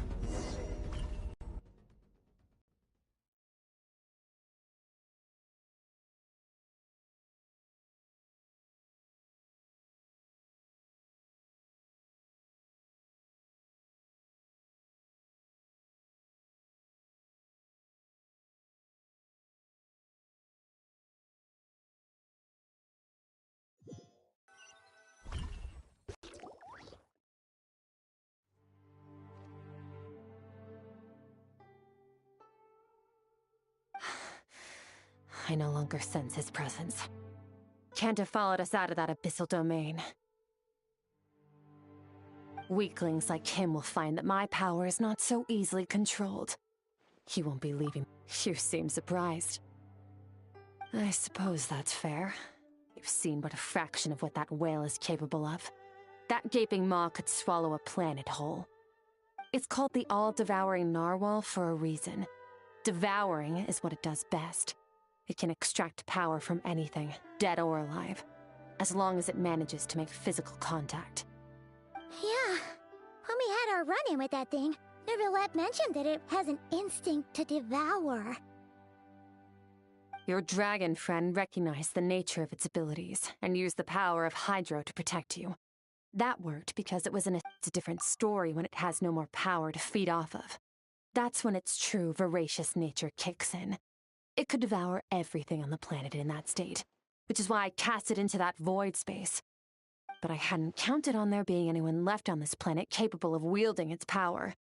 To me, that says he must have encountered the whale a long time ago. Exactly. It told me everything I needed to know. Hence why I said we both got what we came for. And I believe that brings our transaction to an end. Now that you're whole again, you can get back to your own journey. I'll handle the rest of this situation myself. No way! We can't leave now! Something was stolen from you because of us! We have to help you get it back! This isn't my first taste of failure or losing power. When you fall, you get back up. But what if that monster finds you before you're all better? Plus, how are you gonna get home? It's not like you can just go swoosh and open a door to the abyss again. Not without your full strength.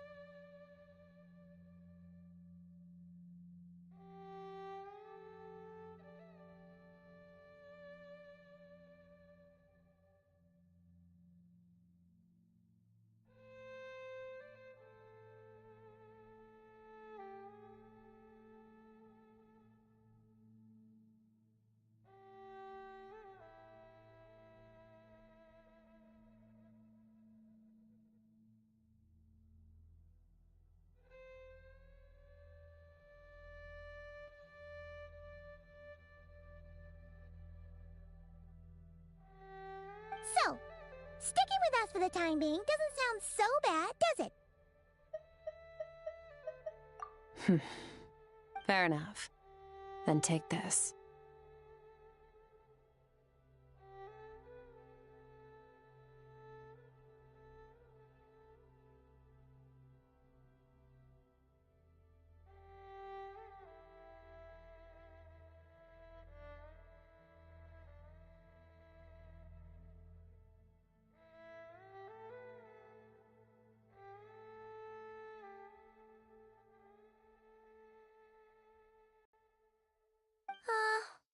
What is it? A bag of Mora. Nothing in this world is free. I know that much.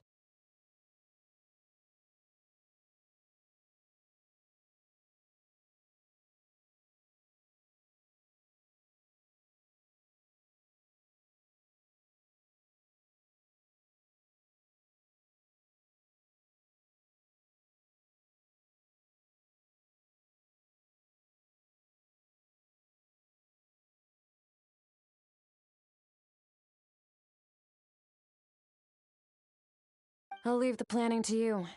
Hurry up and decide where to go. We shouldn't linger.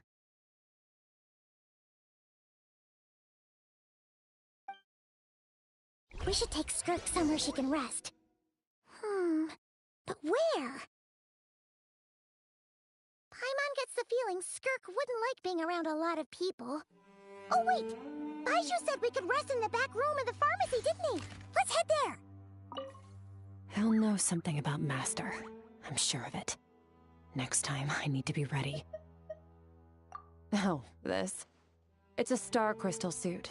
Abyssal energy is scarce in Tivat. Wearing this helps me access it more freely.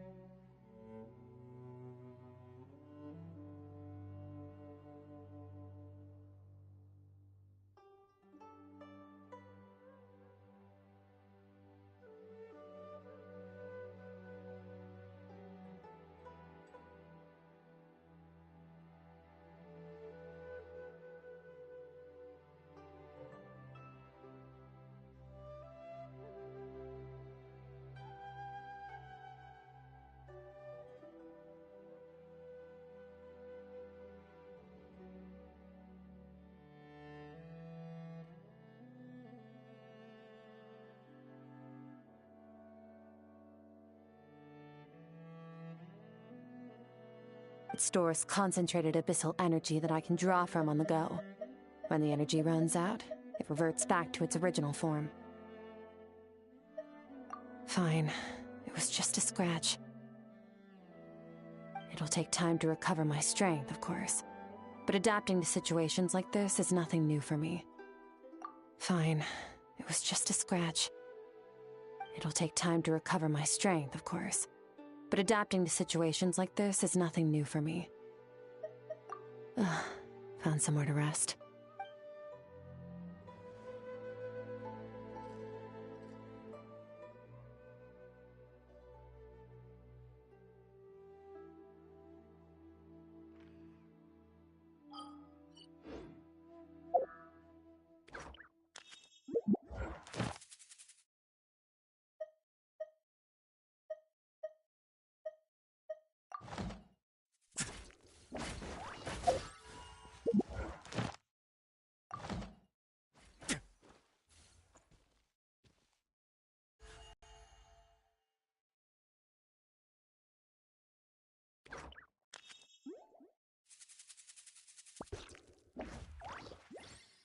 If you ever see any stickers on my back, do me a favor and take them off.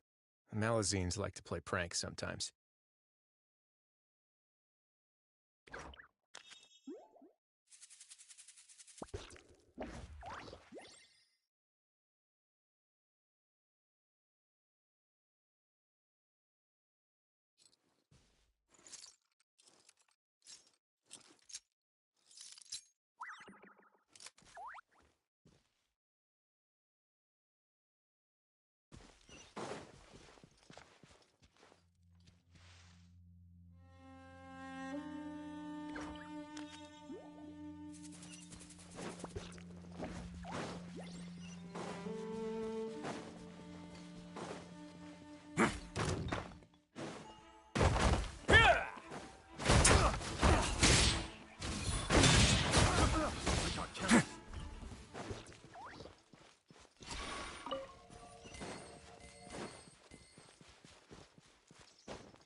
Let's begin.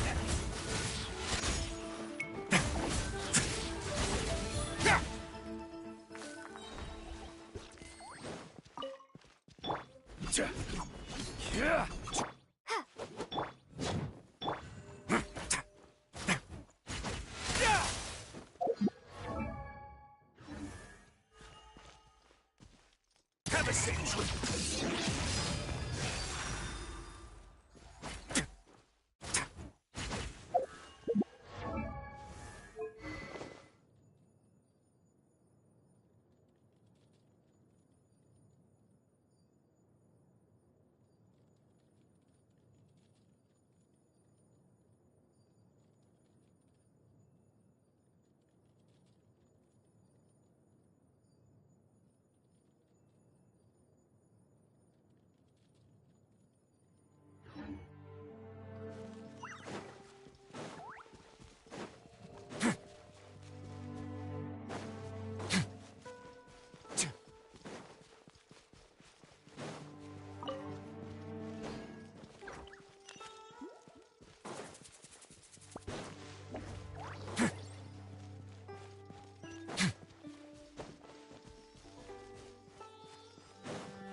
Osmanthus.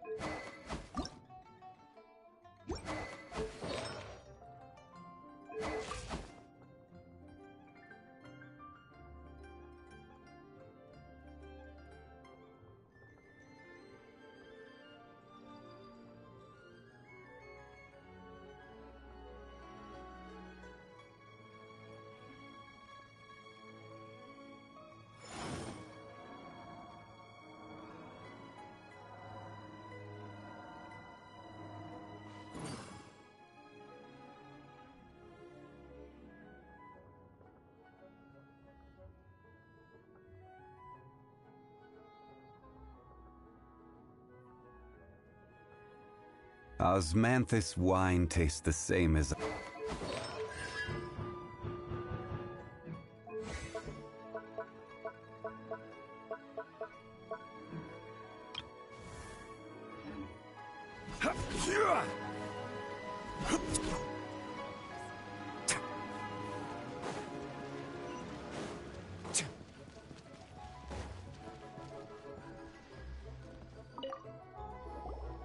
You look much...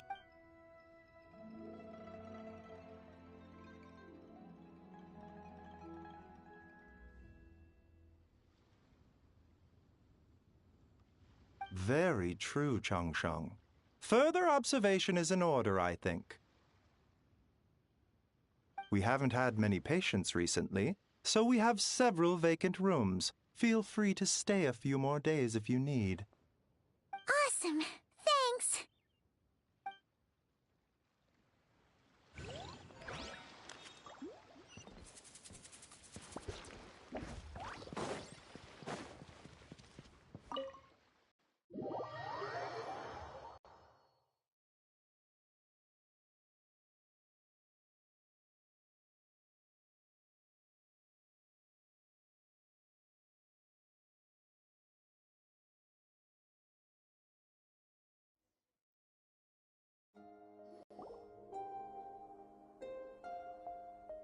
Huh. This bag from Skirk has a ton of Mora in it. Does she have a job or something? Wait, no. After what we saw at Wamin Restaurant, that seems impossible. Can you imagine? It would go something like... I'll be collecting my paycheck now, boss. Oh, sure thing. Wait, who are you? Have we met? Can't hold a job if you make everyone forget about you. So, what did she do to get all this Mora? Claimed some buried treasure, took care of a few monsters that were causing trouble. Nothing untoward. It's safe to use. Ah! You heard all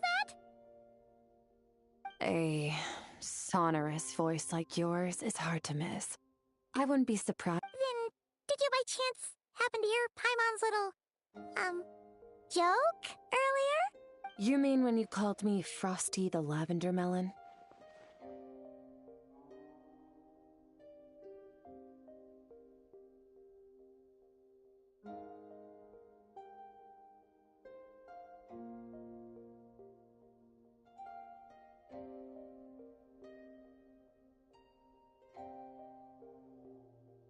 No, sorry.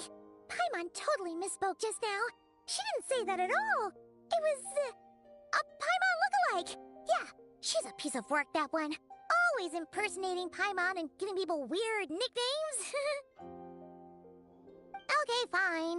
The truth is, Paimon didn't like you all that much at the start. But things are different now. You helped the Traveler in a big way, so... What do you say? Friends? Ugh. I noticed there was only one bed. Go ahead and get some rest. Wait, what about you? I don't get tired, and I don't need rest. I'm going to practice my sword work. That should help me regain some strength. But your shoulder... Hey, don't just leave! Ah, whatever. Let her tire herself out. She'll come back eventually. Let's get some sleep, Traveler. That cup...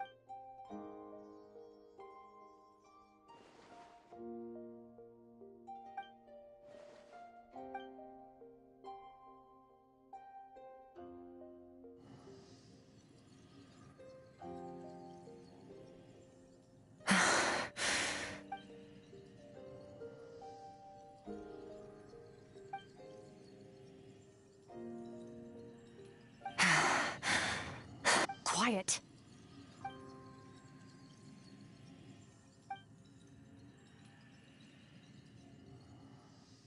Do you even remember how many of us perished in that fire? How many bodies were left to rot on the scorched earth? Yet you alone live on. Keep your gaze fixed on your blade. You don't deserve to rest. Run! Skirk, run! Only death awaits us here. Keep running, and don't ever look back.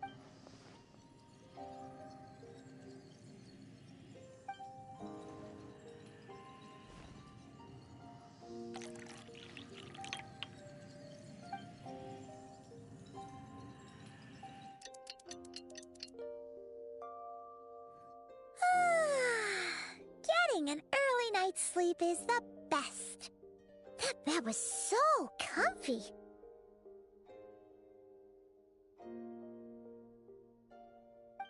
Wait, Skirk? Have you been sitting out here the whole night? The bed's all yours if you want it. About 60%. Maybe. Whew! Paimon thought it would take at least a couple of days. That was fast. No, not fast enough. That's 20% less than last time. Same training regimen, same intensity. Nothing felt different, but somehow, no. I think the problem's with me. I need to meditate for the next 2 days. Deep interest. Ooh, sounds intense. Thanks. Morning!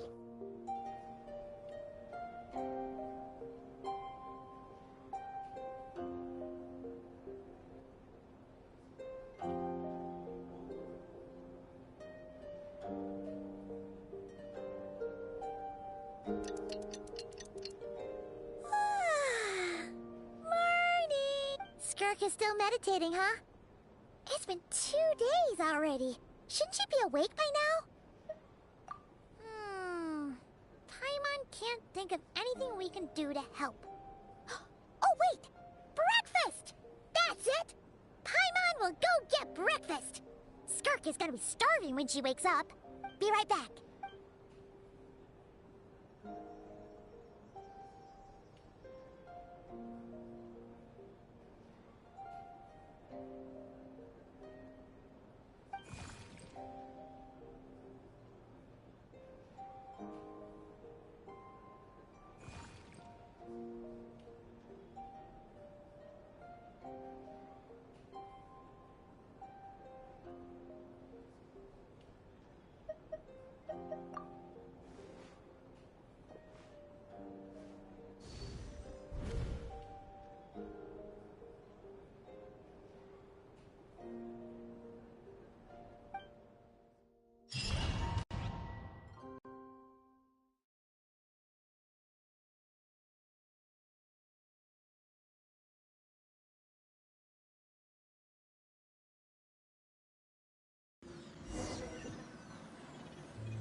That's right. This is Skirk's inner world. Think of it as the threshold between the soul and dreams.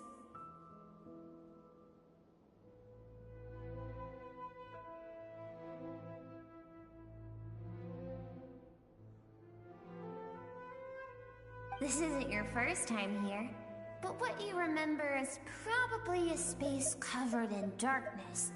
I only... Actually, it's my first time talking to someone like this. I only managed to break free and bring you here because the injury weakened her power. I guess that's why I can speak again, too.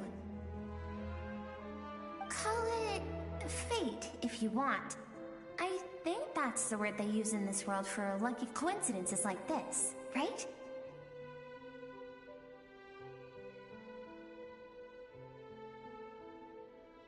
Now, before I take you to her, I gotta ask. You're the first outside visitor to ever come here, so what's your impression of this place? Oh, you noticed.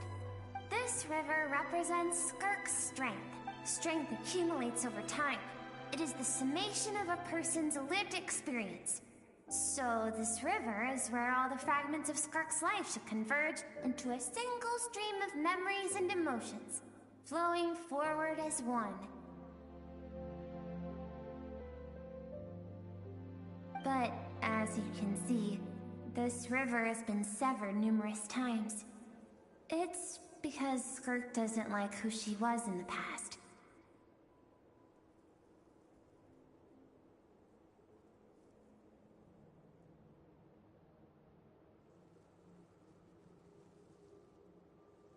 And all she sees reflected in the river is a disgraceful shadow of who she was. She cuts through water and rock with the sword of reason, severs her connection with the past, and begins anew.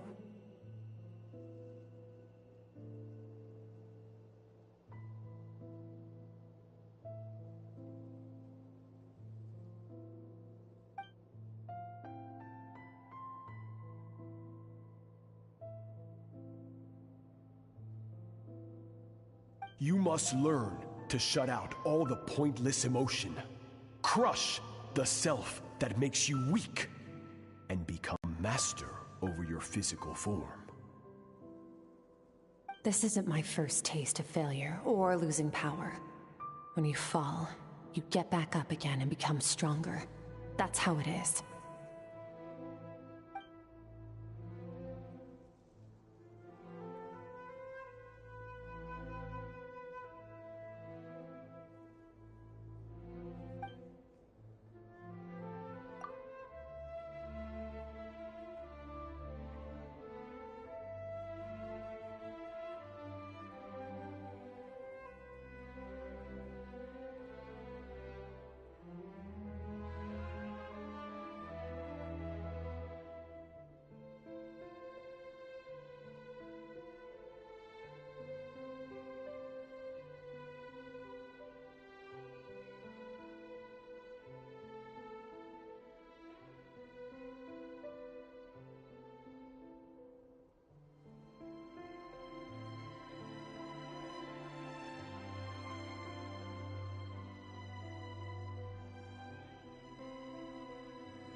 The answer to one mystery invites another question, I see.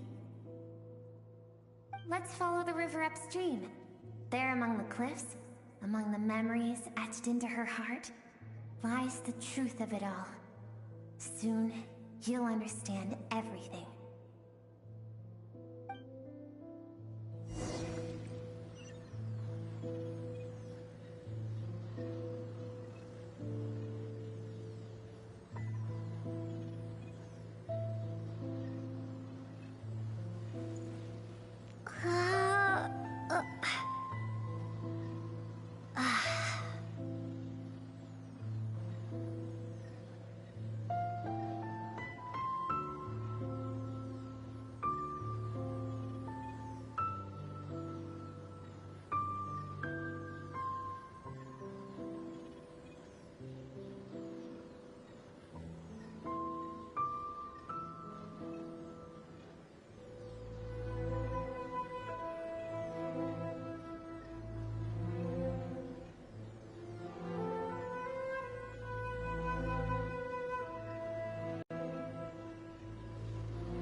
I've always thought that, even when falling leaves don't come from the same tree, they can still form bonds of kinship when they meet. Like meteors, you both made a journey through the stars. Both travelers who have landed on a planet that is not your home. Yet, when she first noticed your presence, although she hesitated for a moment, she still chose to walk away, indifferent as ever.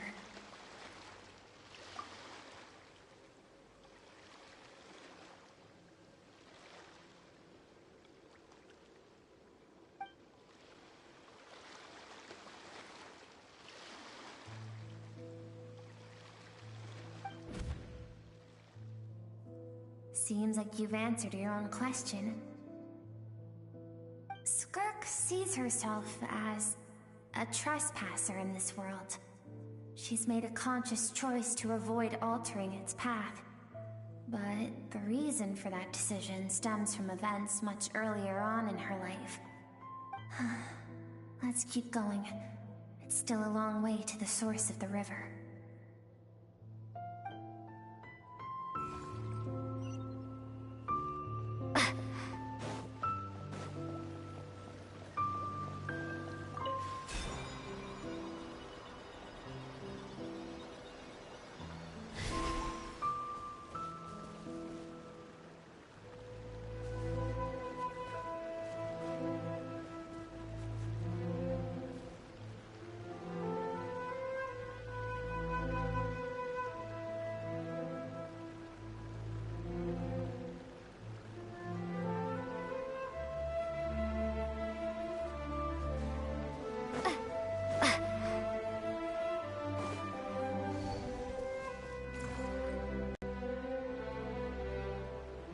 Now have what it takes to wield immense power. From this day forth, I shall teach you no more. No one can become a worthy warrior through imitation alone. I have given you fangs and claws. Now, you must learn to hunt. You wish me to travel the world beyond on my own, Master? Indeed. Make new friends. We will still have contact through the Abyss. But know this. One day, I will take the life you worked so hard to rebuild and reduce it to ashes. Just like the fire. Why? I have told you before. Fear is the catalyst for human evolution. You have tasted loss. You have known fear, so deep it can be felt in the bone. But as living beings, we all have an instinct to detach from that which harms us. And thus pain dampens over time, and the acrid taste of fear becomes but a distant memory. Yet now, I have bestowed upon you the gift of fear eternal. It will drown you in the nightmare of your childhood, or it shall drive you to defeat me, whatever the cost.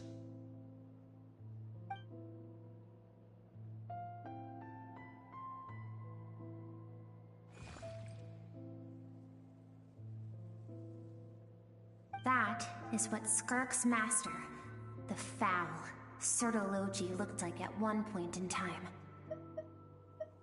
Of course, as a higher being, physical form is a triviality to him. He could appear as a beast, a human, or even a monster that defies description. The form you see him in here.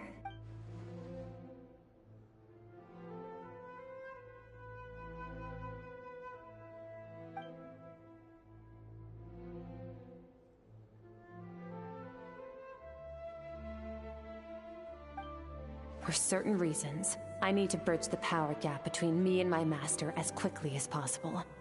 But first, I need to understand the source of his strength. To do that, I need to follow in his footsteps, walk the path he once walked, and somewhere along the way, I'll find out how to defeat him. That is my sole focus and purpose.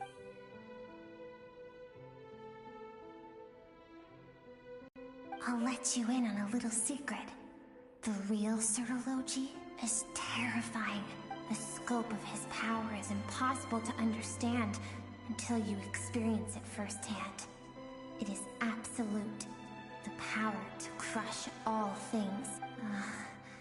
Shall we keep going? Let's see. We're about halfway.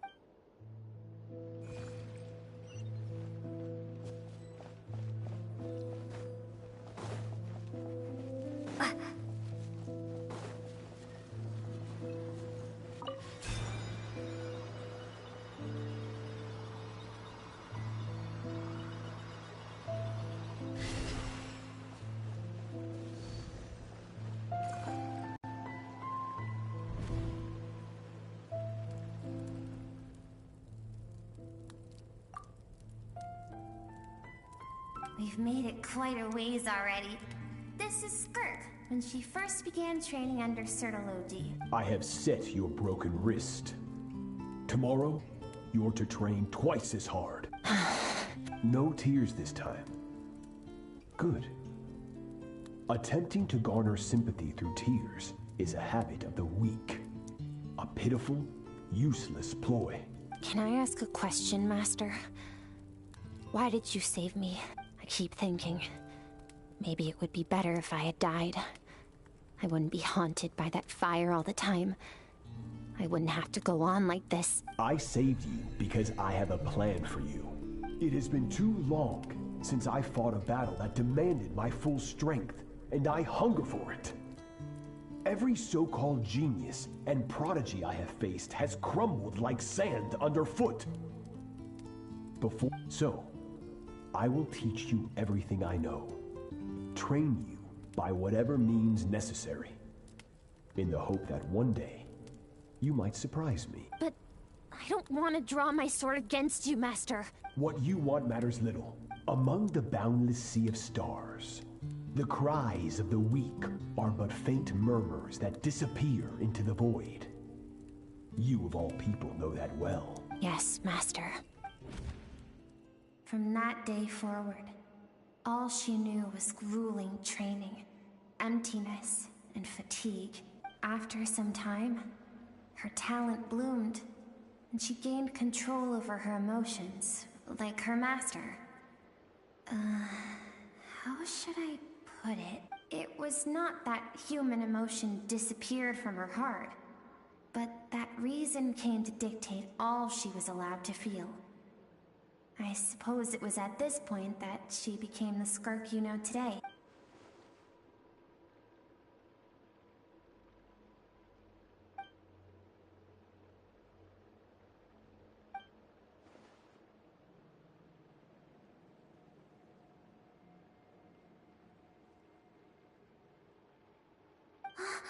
We're nearly there.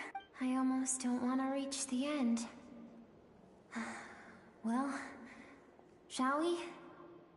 This is the final stretch.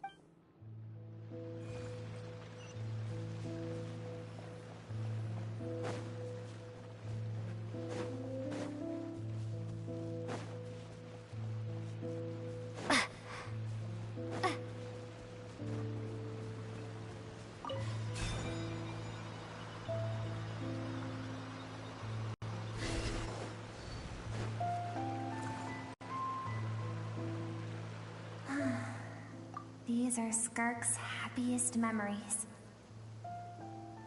What a simple and carefree time it was.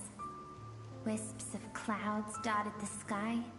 The sun bathed everything in golden light. This is Skirk's homeland. She was so curious about everything as a child, always skipping school to go exploring instead. There was so much to discover.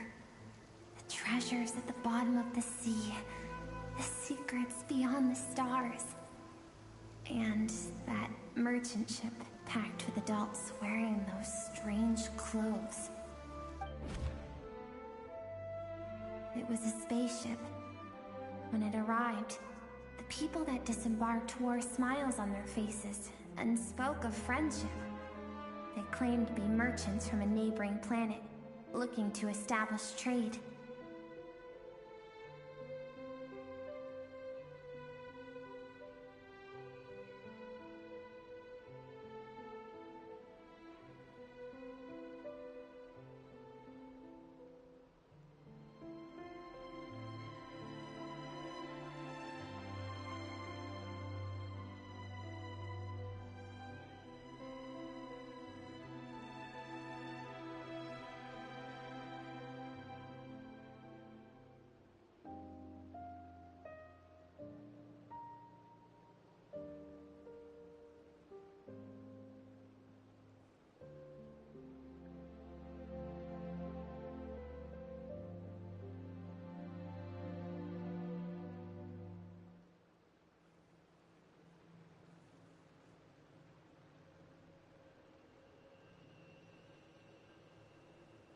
Skirk's parents, her relatives, her neighbors, everyone welcomed the newcomers with open arms and allowed them to explore the planet. To them, the visitors were guests and should be treated with hospitality.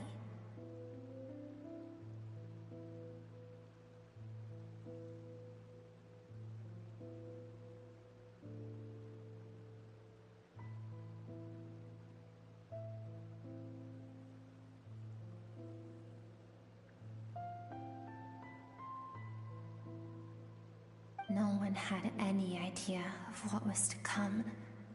Several months later, an army of unknown origin arrived without warning and carried out a ruthless campaign to destroy everything and everyone on the planet. Skirk had skipped school that day, like so many times before, so she was not caught in the immediate wave of destruction. But when she came home that day, only fire and ruin awaited her. Countless people cried out to her for help. People she knew and loved. Friends and relatives. The little girl who lived next door. The shop owner with the bad leg. The bad-tempered teacher she had made fun of just that morning. Their lives were discarded like worthless trash. As the fire consumed one life after another, Skirk was helpless. All she could do was run. And so she did. She kept running, until an unexpected figure crossed her path. If Sertology hadn't been there in that moment, the fire would have claimed her life too. And there she would have remained, left to rot in the scorched earth, with no answer as to why any of this was happening. Because she and her people were seen as a threat. As the initial merchant ship explored the planet, they discovered that it hadn't always had the condition to support life. Yet there was evidence of human activity, even during the periods of extreme heat or cold in the past. Further research revealed that, over time, the people of this planet had evolved the ability to adapt to any type of environment or energy source. For that reason, the outsiders viewed them as a potential threat, and decided to eliminate them before the threat could rear its head. And so, the army was called, and the so-called danger was wiped from the face of the planet. Senseless, isn't it? Deemed a threat because of a gift they didn't even know they had. Perhaps it was their own innocence and kindness that doomed them. But in the end, that was lost to the blaze as well. If those with power get to decide good and evil, then all you can trust in is the sword in your hand. And so, before death could claim her, she ran. She ran and never stopped.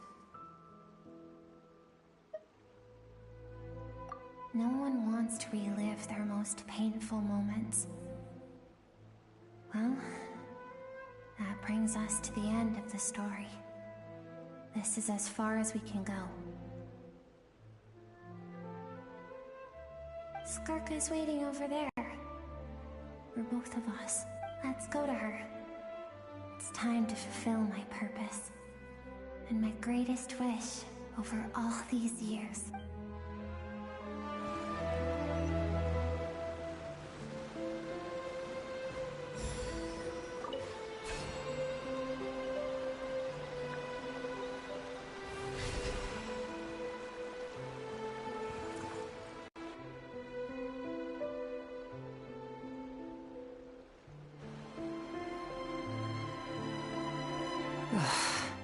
So all this, just so you could bring her here? I have things to say to you. Well, to me.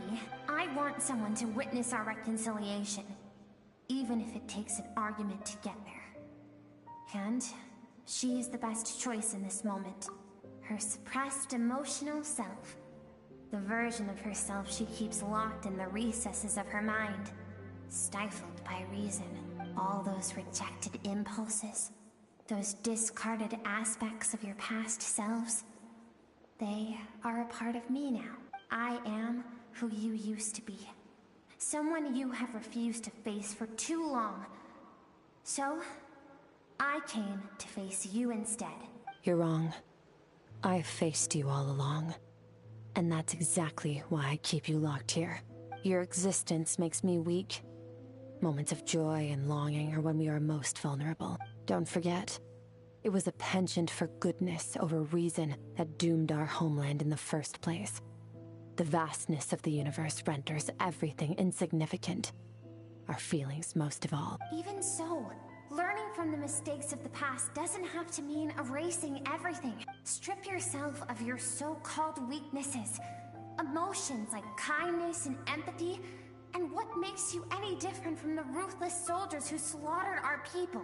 The difference is that I'm doing what is right, what is necessary. I allow you to exist, but with limited freedom. That is the greatest kindness I can offer. I have shouldered everything you couldn't carry. I rose above the numbness and emptiness, and it was cold, unfeeling reason that brought me this far. It made me who I am. It made me strong. That is the problem. I want to shoulder those things together. On the grand scale of the entire universe, maybe our feelings are vanishingly small, but why should that mean they don't matter?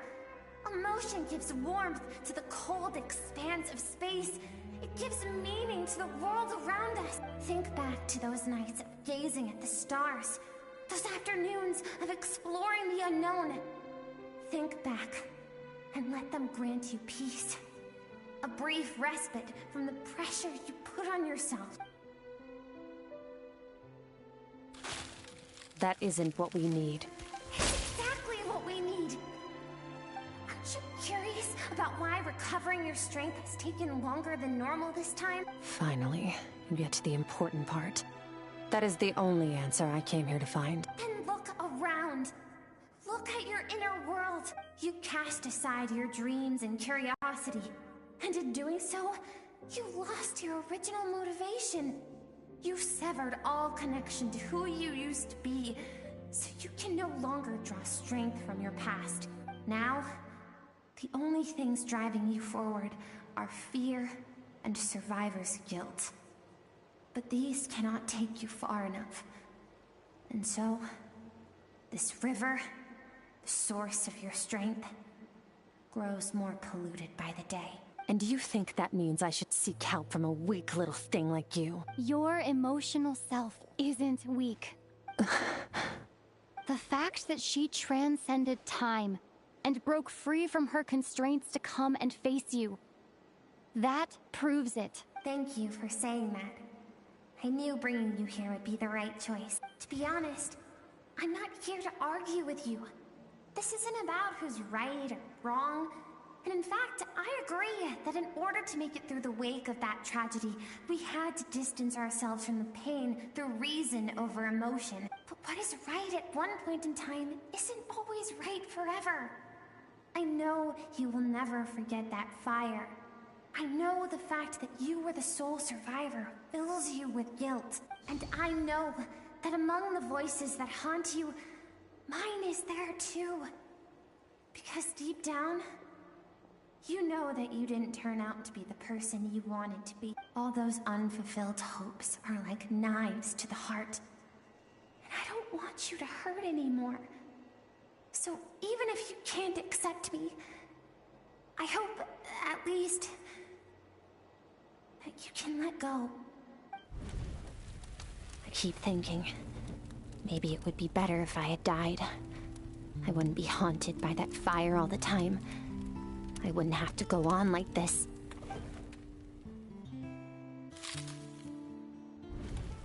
Your dad and I, we're not afraid to stare death in the face, but we need you to survive.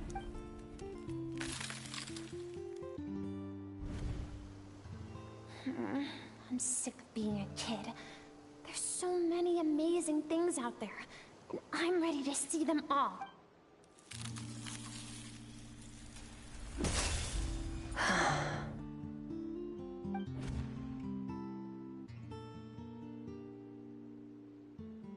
I remember. There was a song Mom and Dad always sang when we went out to fetch water. Dancing water. The sand along your path is begging for your song and movement. Will you carry this burden with you on your journey? I am not the dancing water, and you are not the burdensome sand. But if this is your wish, then I will carry you with me until the end. Thank you. I should be thanking you.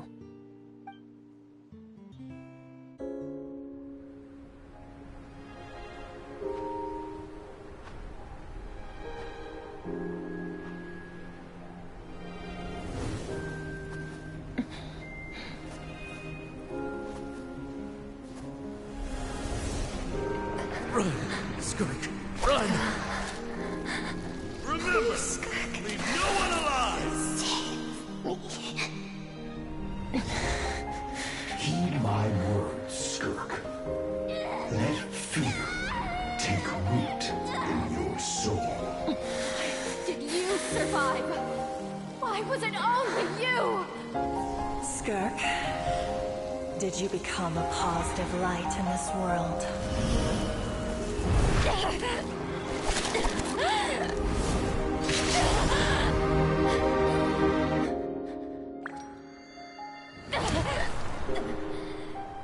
Hey, this doesn't have to be the end.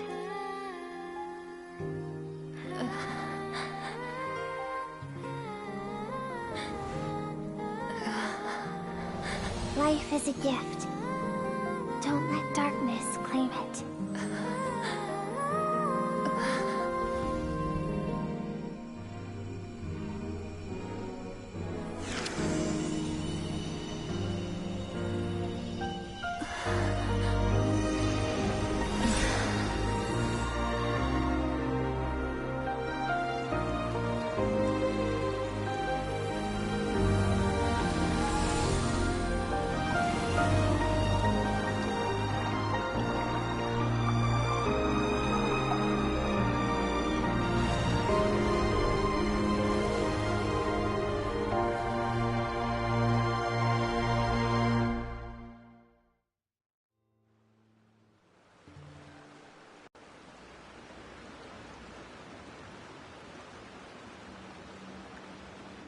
So, you saw my memories then.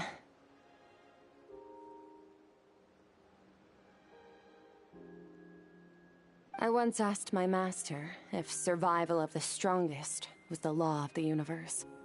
He said no. But in a world without order, those with no moral boundaries tend to be the ones who survive.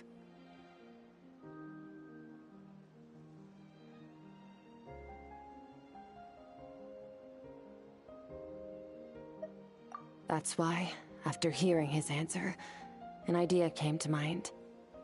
An idea that, one day, I would create a new world order. One in which there would never be another tragedy like that fire. One in which power was not the law of the land. But that means I must defeat him. Because my master, Sertologi, is, at the core, a defier of all rules and order. Yes, And not just because of the gap in our abilities, but also because I have no reason to see him as an enemy. Although his decision to train me was not made out of kindness, he did everything a master should. He saved my life, taught me the sword and the principles of strength. And for that, I respect him. I know, and it's not something I want. But Master never goes back on his word. I have to treat everything he says as a promise. He's no longer into that, but he sends me messages through the abyss every now and then. Most of them are simple greetings, or an answer to one of my questions. Every time I hear from him, my heart skips a beat. And I wonder if this is the moment where he'll finally appear before me and tear down everything I've built to pieces. Maybe that means I do live in eternal fear, just like he said. Yes, I respect him, but I'm also afraid of him. And for that reason, the pursuit of strength consumes every moment of my life. I don't know what Master has planned, but I have to be ready. Help me? Why? This isn't your fight. Because if we want to build the world we both want to see, everyone has to be willing to fight for it. If we all do our part, we can make the entire universe a kinder place.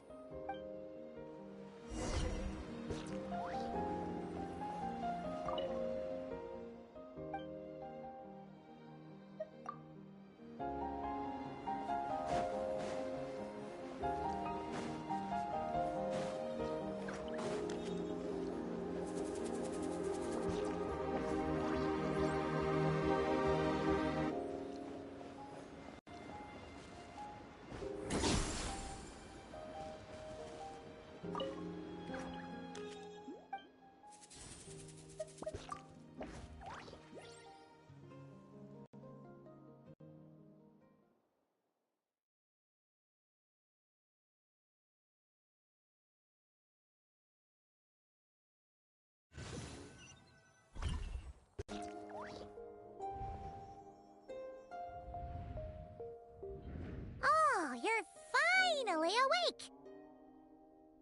Honestly, Paimon was gone for like 2 seconds and then she comes back and finds you both unconscious? Oh, you scared Paimon half to death. You're both okay, right? What does it look like?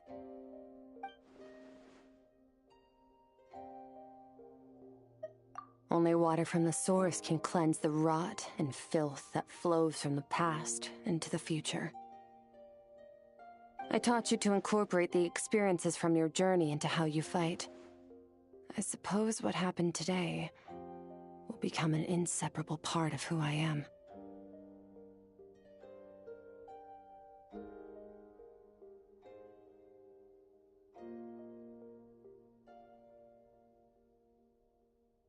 Okay, so Paimon feels like she's missing some important context. But whatever. Paimon brought back tons of delicious snacks! Let's dig in!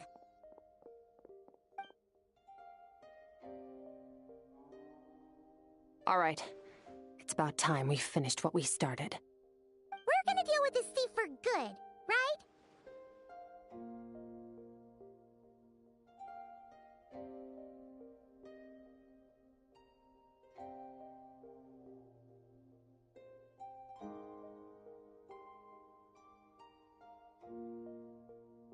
This time, I'm not going to tell you to hold back. But having digested even more power in the meantime, he's going to be tougher than before. The good news is, we have no reason to pull our punches this time. So, let's go. Same place as last time.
A moment, please.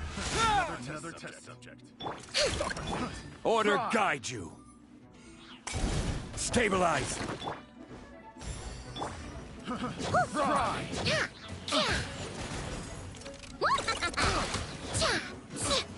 Lash attack! Fry. I will have order. Gather.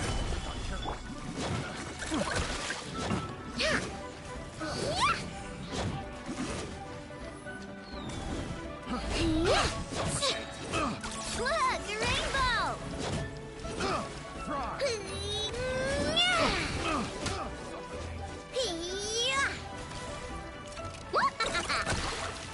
A little taste. Suffocate. Fry. You're blind!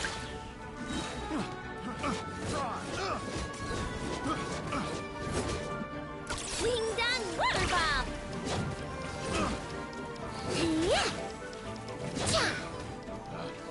Pick fry. The wrong test.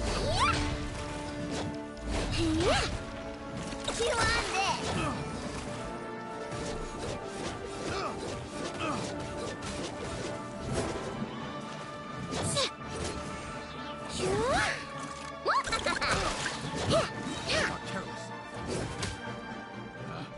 Picked the wrong test subject.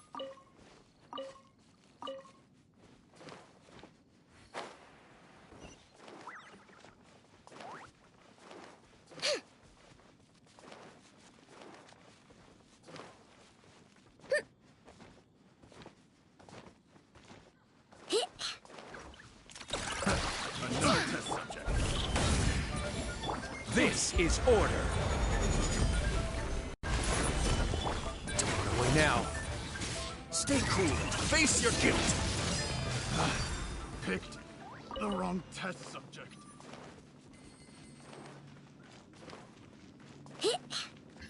There's no way. Rainbow! You're blind!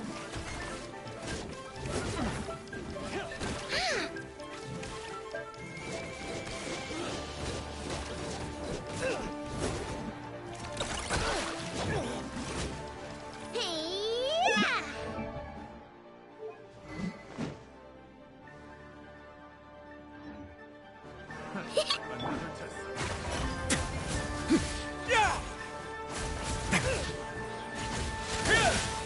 I will have order. Solidify.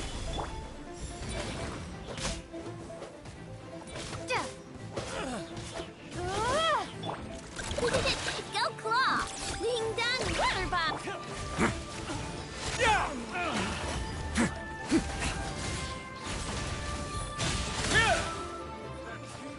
It's going to get a little chilly. You're blind! That tingle?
the all-devouring narwhal changed into? How come he... Really? So, you're telling Paimon that giant whale and this guy can both turn into the fowl? How does that work? It's a subconscious instinct. Any intelligent being who longs for his level of strength is bound to mimic his appearance. It's a natural response after encountering someone as powerful as Master. To them, he represents ultimate power. We know the person before us has encountered Master, and we know he stole a portion of my power. So it's not surprising that he would assume this form. Okay. Oh, the closer Paimon looks, the more intimidating it gets. Nervalette isn't here this time, so it's up to us. He won't have the nerve to steal again after we're done with him. Let's teach this guy a lesson.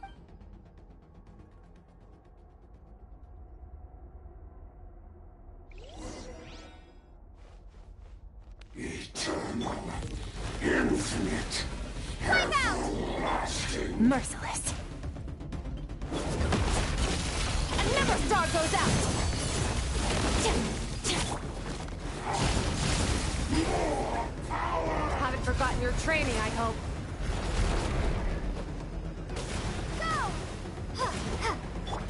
Fearless.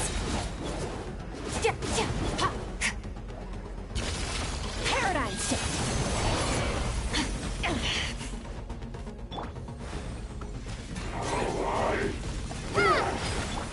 Fearless.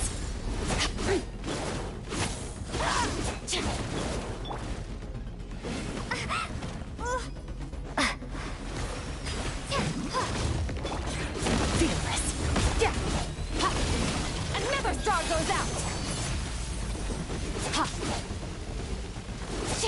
Show me his crown.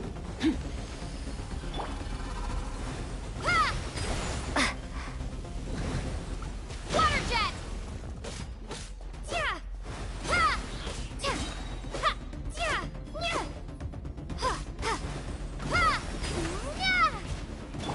Fearless.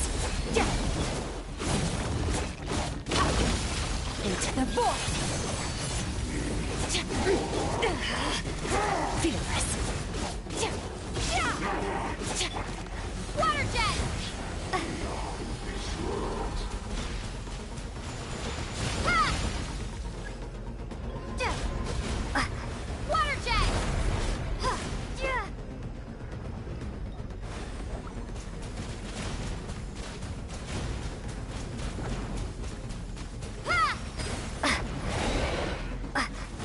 Water jet!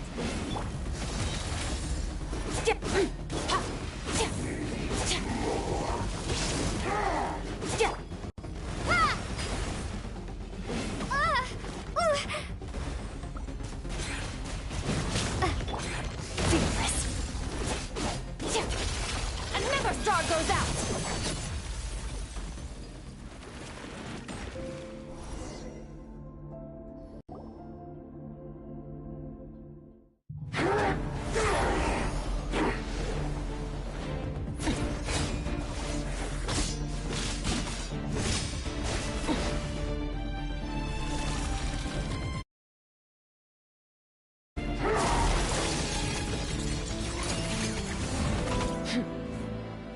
Haven't had enough of my power.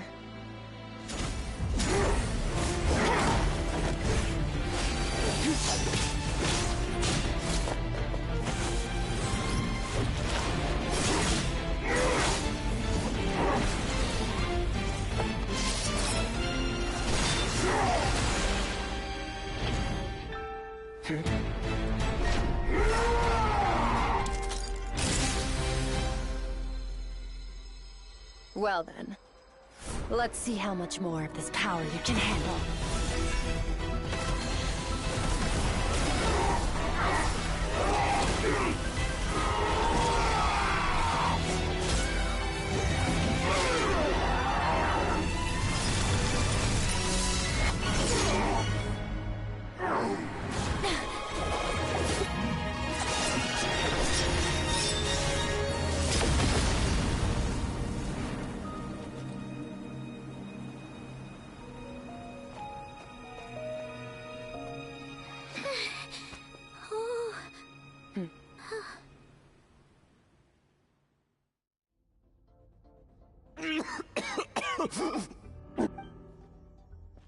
Well, have you come to your senses?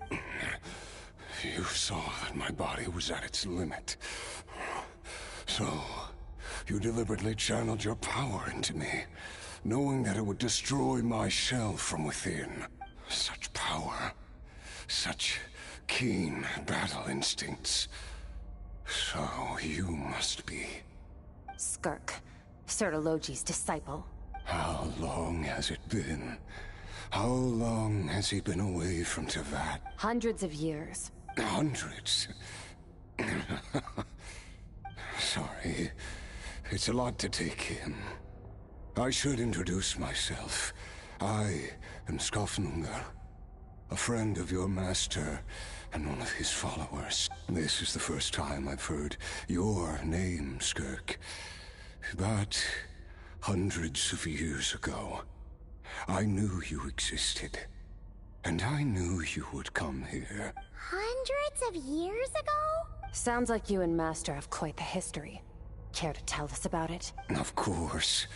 Might as well take advantage of a clear head while I can.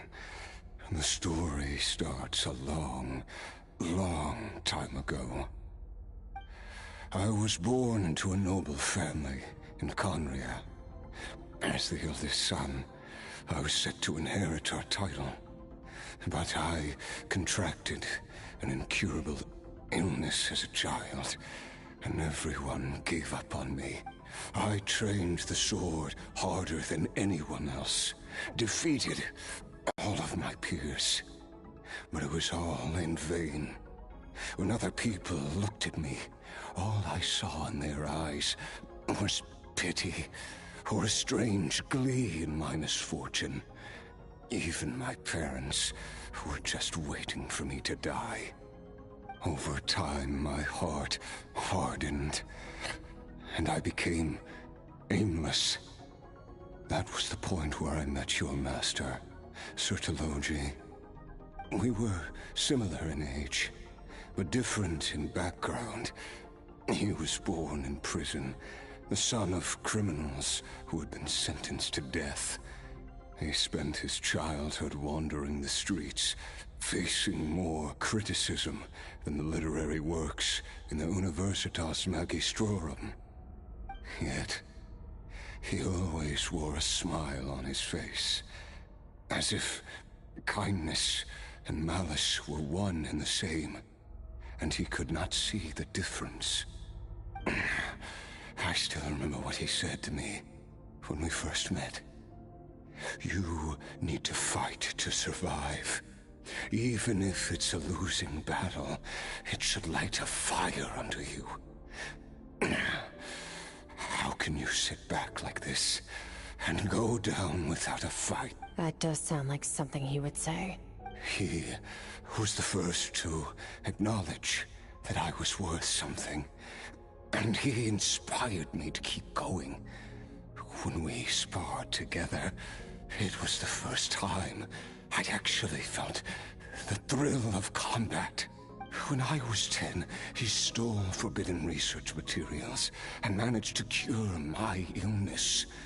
It was like there was nothing in this world he couldn't accomplish. When it came to the human form, he was always intent on pushing the boundaries of possibility.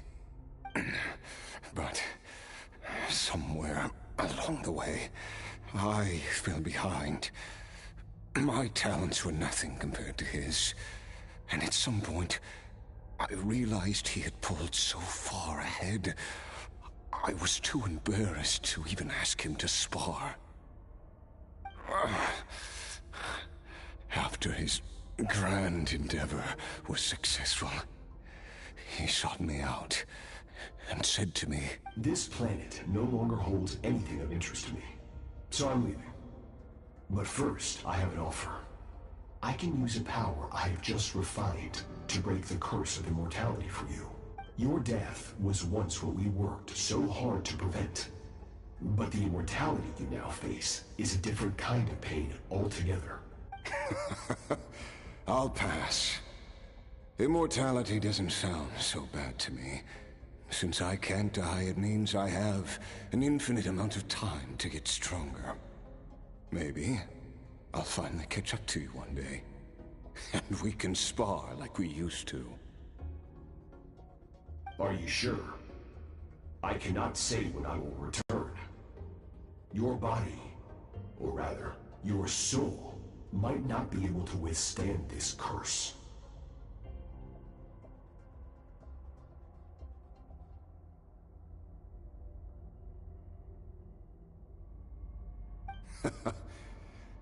All I can do is try.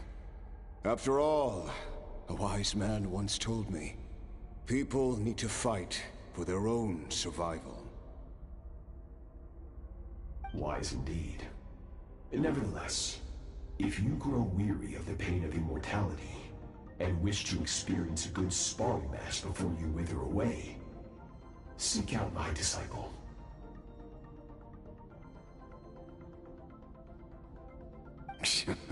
Disciple? Never thought I'd hear that word coming from you. Nor I. But Vedifenir said I was destined to find a disciple out there in the universe, and bring her to Tibet. You know as well as I, Vedifenir's prophecies are never wrong. Well, now I'm curious about who this disciple of yours will be. All Vedifenir said was that one day, the stars shall bow in her honor. Sounds pretty impressive. Of course. Only the most outstanding people would have the right to become my disciple. Still self-assured as ever, I see. But you're not wrong.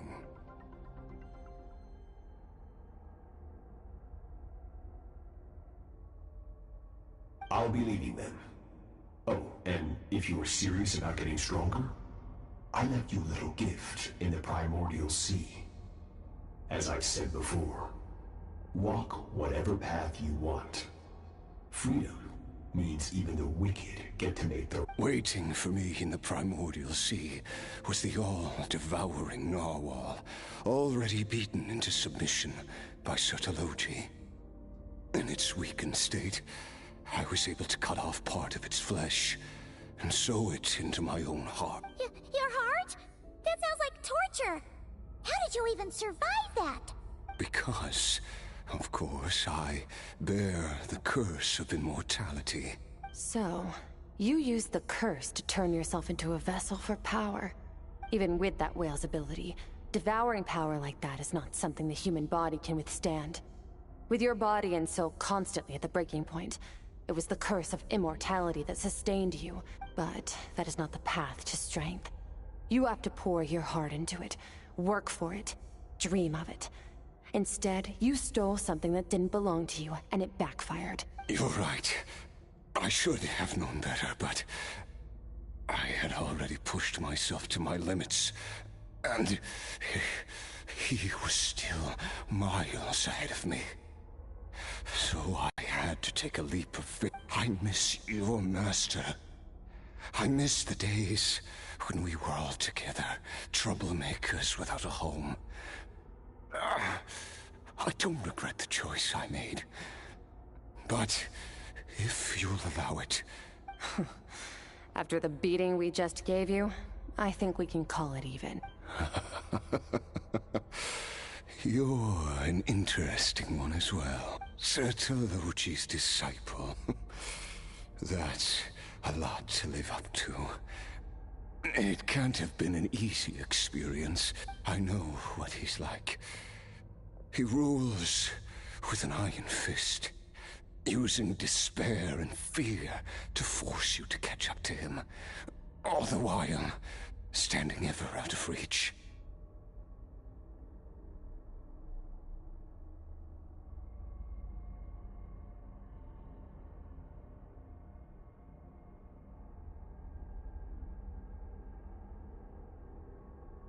We're like mountain climbers in the dark, never knowing how much higher we have to climb, or when we will see the sun again. True. But I made up my mind long ago. No matter how dark it gets, I will not give in to despair.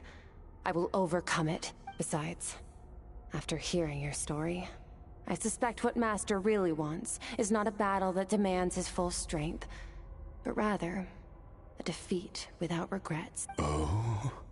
Since you're his friend, you must have some things in common. First time we came here, when you stabbed me through the fog and stole my power, I felt no emotion coming from that spike. But when you had to devote all your strength fighting me just now, I could feel joy and passion emanating from your blade. It was the joy of a researcher discovering the truth of the world. Interesting. I'm certain I didn't express those emotions outright. Yet you were able to read them from my blade. You're right.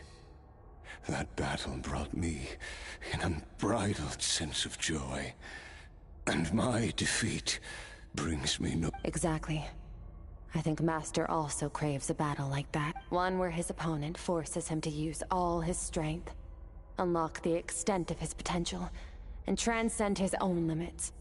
A battle to end all battles, after which all can come to an end, including, perhaps, his life. For that very reason, good and evil are meaningless to him. He has one purpose, one goal: to complete himself. Perhaps you're right. Perhaps that is his call. What a battle that would be. Are you okay? Too many different kinds of power are surging through my body. I won't be able to hold on to my sanity for much longer. What a shame. I would have loved to witness that battle. Sertologi once offered to free me from this curse. Now, I must ask that of you, Skirk. Can you release me from the pain? I can, but not through death, if that's what you were hoping for. It's not a suitable punishment for your crime. As an alternative, I can take your consciousness, along with all the power you've consumed, and smash it to pieces. The impurities will dissipate, and under the curse of immortality, your mind and body will regenerate. When that process is complete, you will be back to who you were before, no longer tortured by powers you can't control, but it will be a time-consuming and painful process. The decision is yours to make. I accept. And who knows? Perhaps I'll wake up in time to witness your great battle with Sertologi. I have faith that you'll be able to stand against him one day. Though if we are climbers in the dark, it appears the dawn has finally broken for me. But your ascent continues. At least, it looks like you are not alone on your journey. I will reach the top of this mountain, no matter what it takes. And you, Skofninger, will be my witness at the end of all things. That's finally over. Let's get out of here. Huh! At least we don't have to make a mad dash for the exit like last time.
Water jet!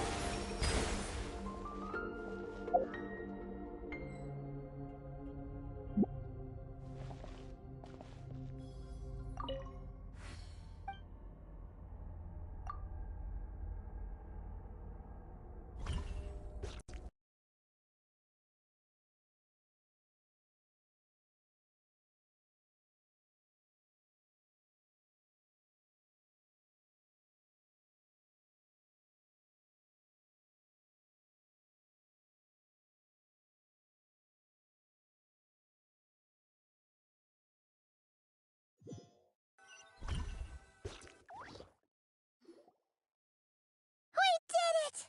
Ah, it's only been a few days. Once again, we've proved there's nothing we can't overcome. Wow, you sound even more confident than usual. Guess you really have become stronger. Today sure went by fast. It's night already. Oh wait, that reminds Paimon. The stars you mentioned, the ones that died out, are they back now? Yes. The power Skafnungur stole has been returned. So, the stars have regained their light. Great! Huh, it's crazy that you even noticed their light was gone. There are so many stars in the sky. If a few disappeared, Paimon definitely wouldn't be able to tell. I suppose it's because I have gazed upon this sky for centuries.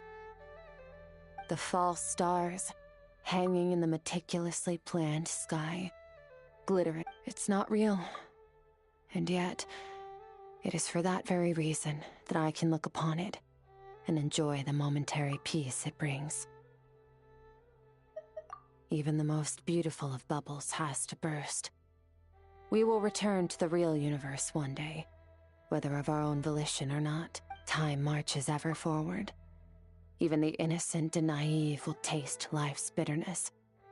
Yet through hardship, we grow until we learn to seize the sands of time for ourselves and uncover our truth. Though we gaze upon a false sky, its vastness and majesty is palpable. One can only wonder, what is it going to take for kindness to reign supreme in the vast expanse of the universe? Ugh, this is all going over Paimon's head. But if she knows one thing, it's ever since we met, she has filled Paimon's days with happiness. No matter how tough things get, she always finds a way to make it better. If it's too big a job for one person, then we'll do it with two. And if two's still not enough, then three. We've met so many amazing friends and accomplished so many amazing things. As long as we don't give up, we can make any wish come true. I suppose when it comes to you, anything is possible. Well, I should be going. Now that my power is no longer isolated from my emotions, I need more practice to get used to it. I suppose fate will decide. Maybe we'll bump into each other on the street. Or maybe we'll reunite on a different planet. Regardless, reunions and partings are but passing moments. More than anything, I hope that, at the end of this journey, we're at one without war, pain, or forced partings. One where new life can bloom, even where there was once nothing but scorched earth. For this, we must all work to become stronger. Goodbye, traveler. Remember your training. Make sure to put it to use. Bye!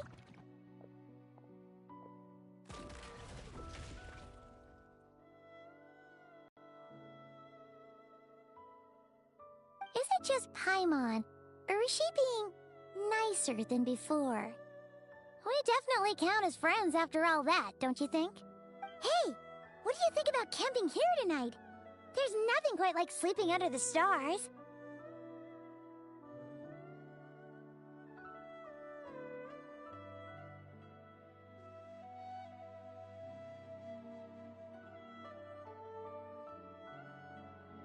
time tomorrow, we can continue our journey. Oh, and since Paimon treated you to that super nice meal at Wanmin Restaurant, it's about time you returned the favor.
Doesn't matter where, I'll be there.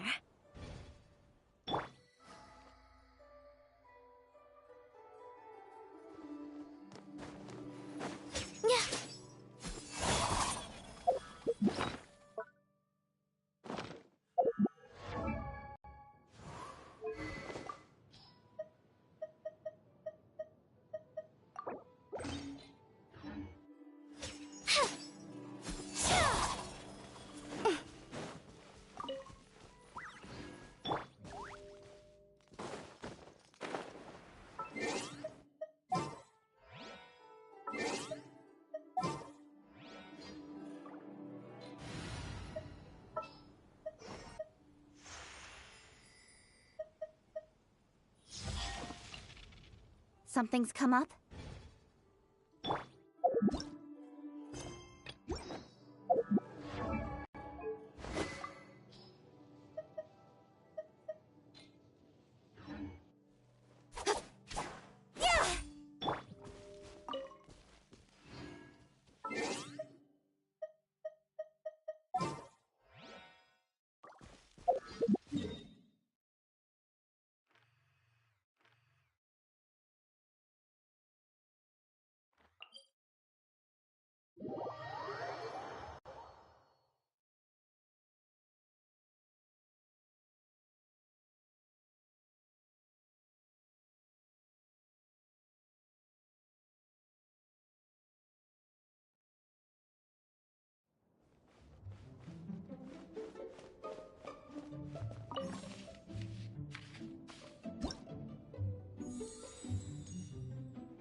Ready.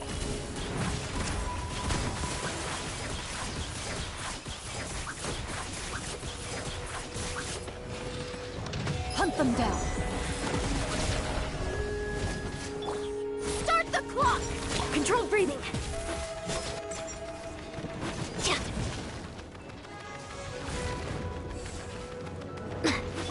Time for your arraignment! Boom! West Wind, carry me! Let's stir things up! Surprise baptism!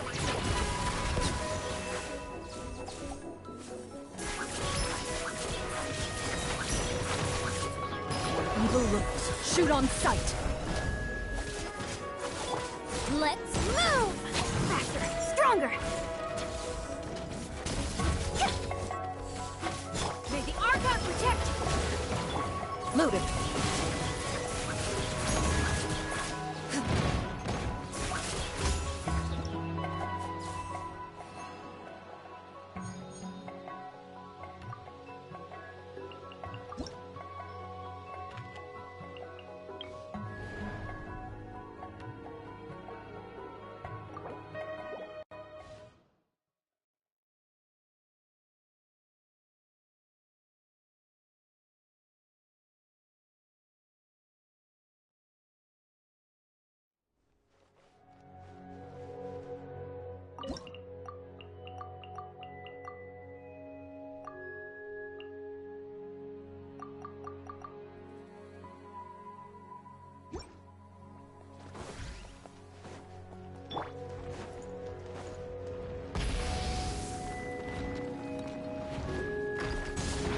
Pyroclastic surge! Hunt them down. Into the shadows. I swear, it's for medical research.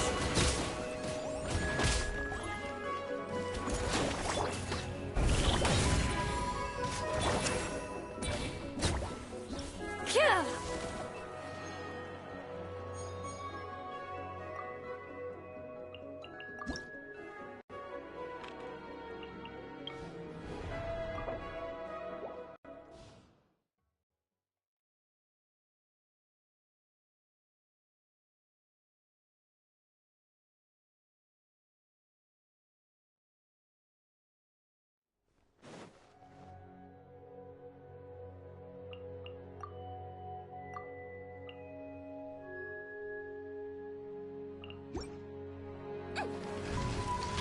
Floaty booty!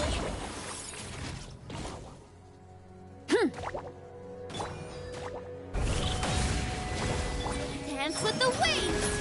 Positions! Don't be nervous. Just relax. Wrath from the skies! Full throttle!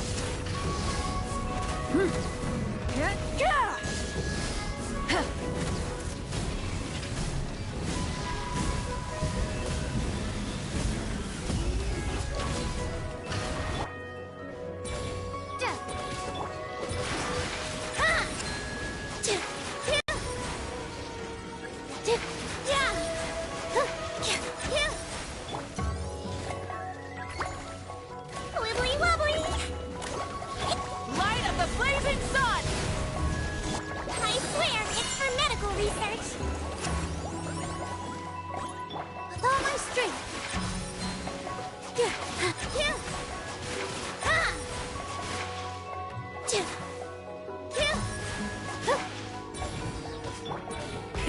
Rev the engines! Here!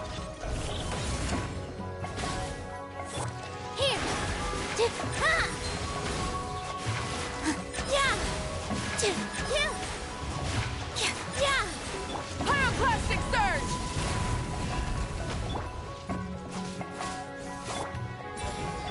Calm down. Positions! This dance is for you!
badass.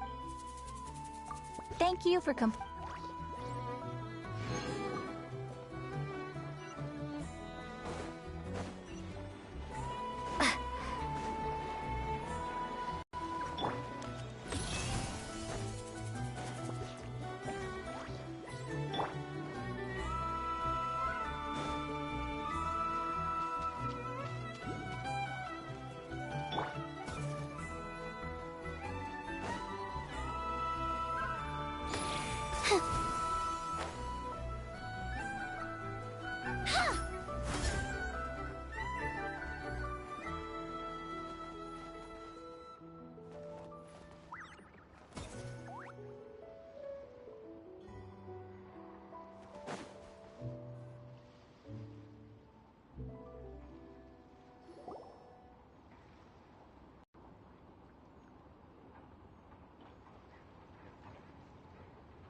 I can barely sense any Kuvaki at all.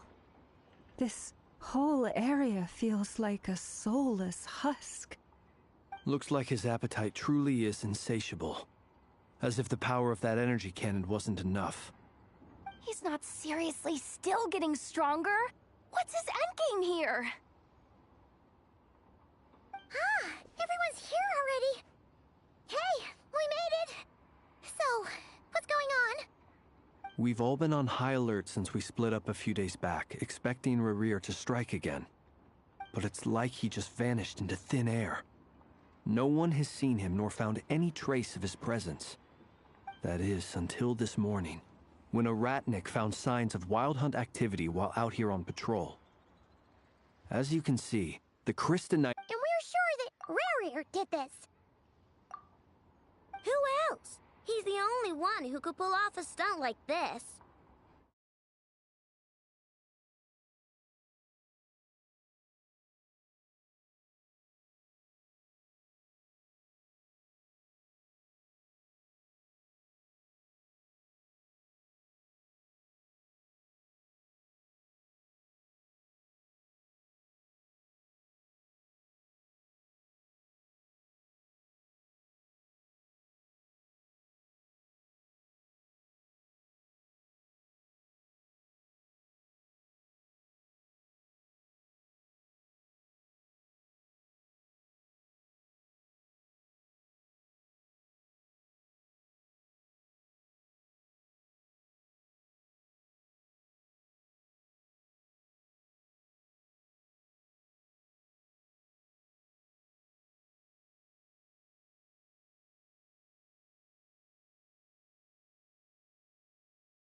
Kuvaki loss has reached critical levels.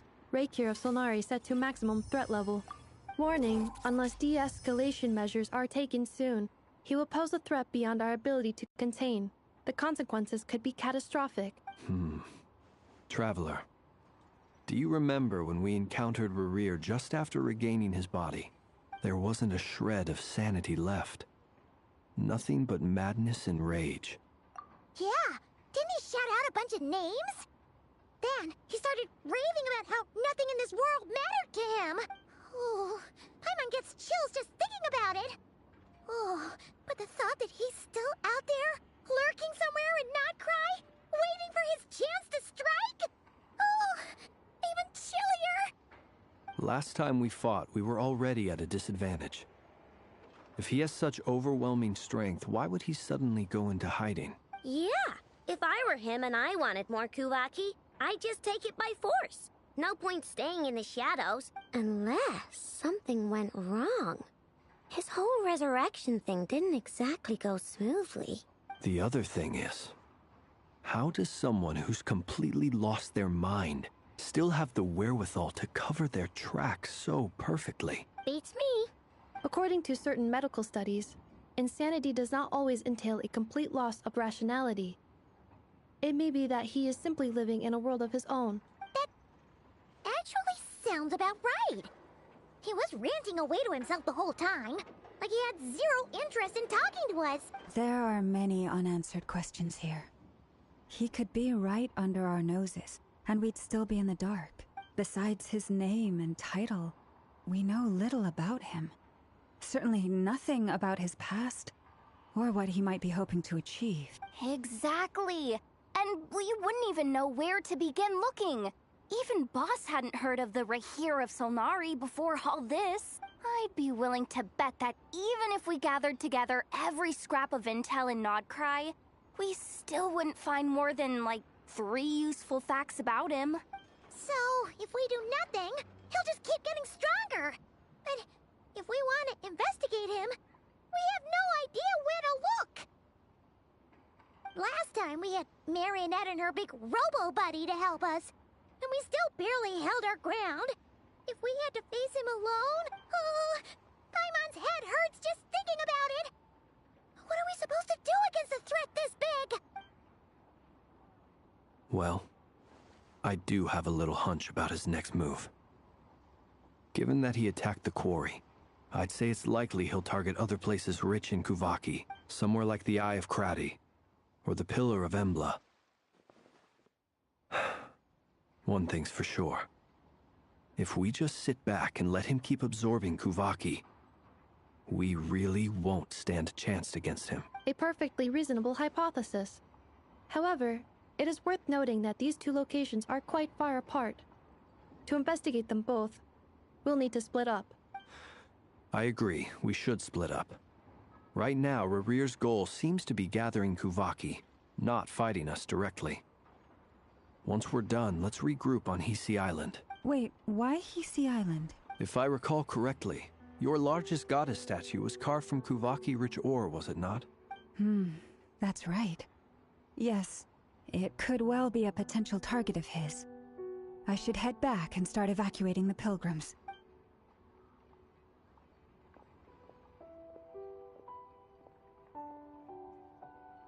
Splitting up's always gonna be risky. But I guess we don't have much choice, right? We're in a race against time here. And if we do run into Rerir, what then? That's when you follow the third rule of treasure hunting. Run like the wind. Didn't you say the third rule was go with the flow? I don't know. Did I? Anyway, whatever. In this situation, go with the flow means go find backup. Agreed. If anyone finds so much as a trace of Rerir, do not pursue him. Get out of the area and alert the rest of us as soon as possible. We need to put safety first. All right, we'd better get moving. Come on, Anefa, let's go.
we're all...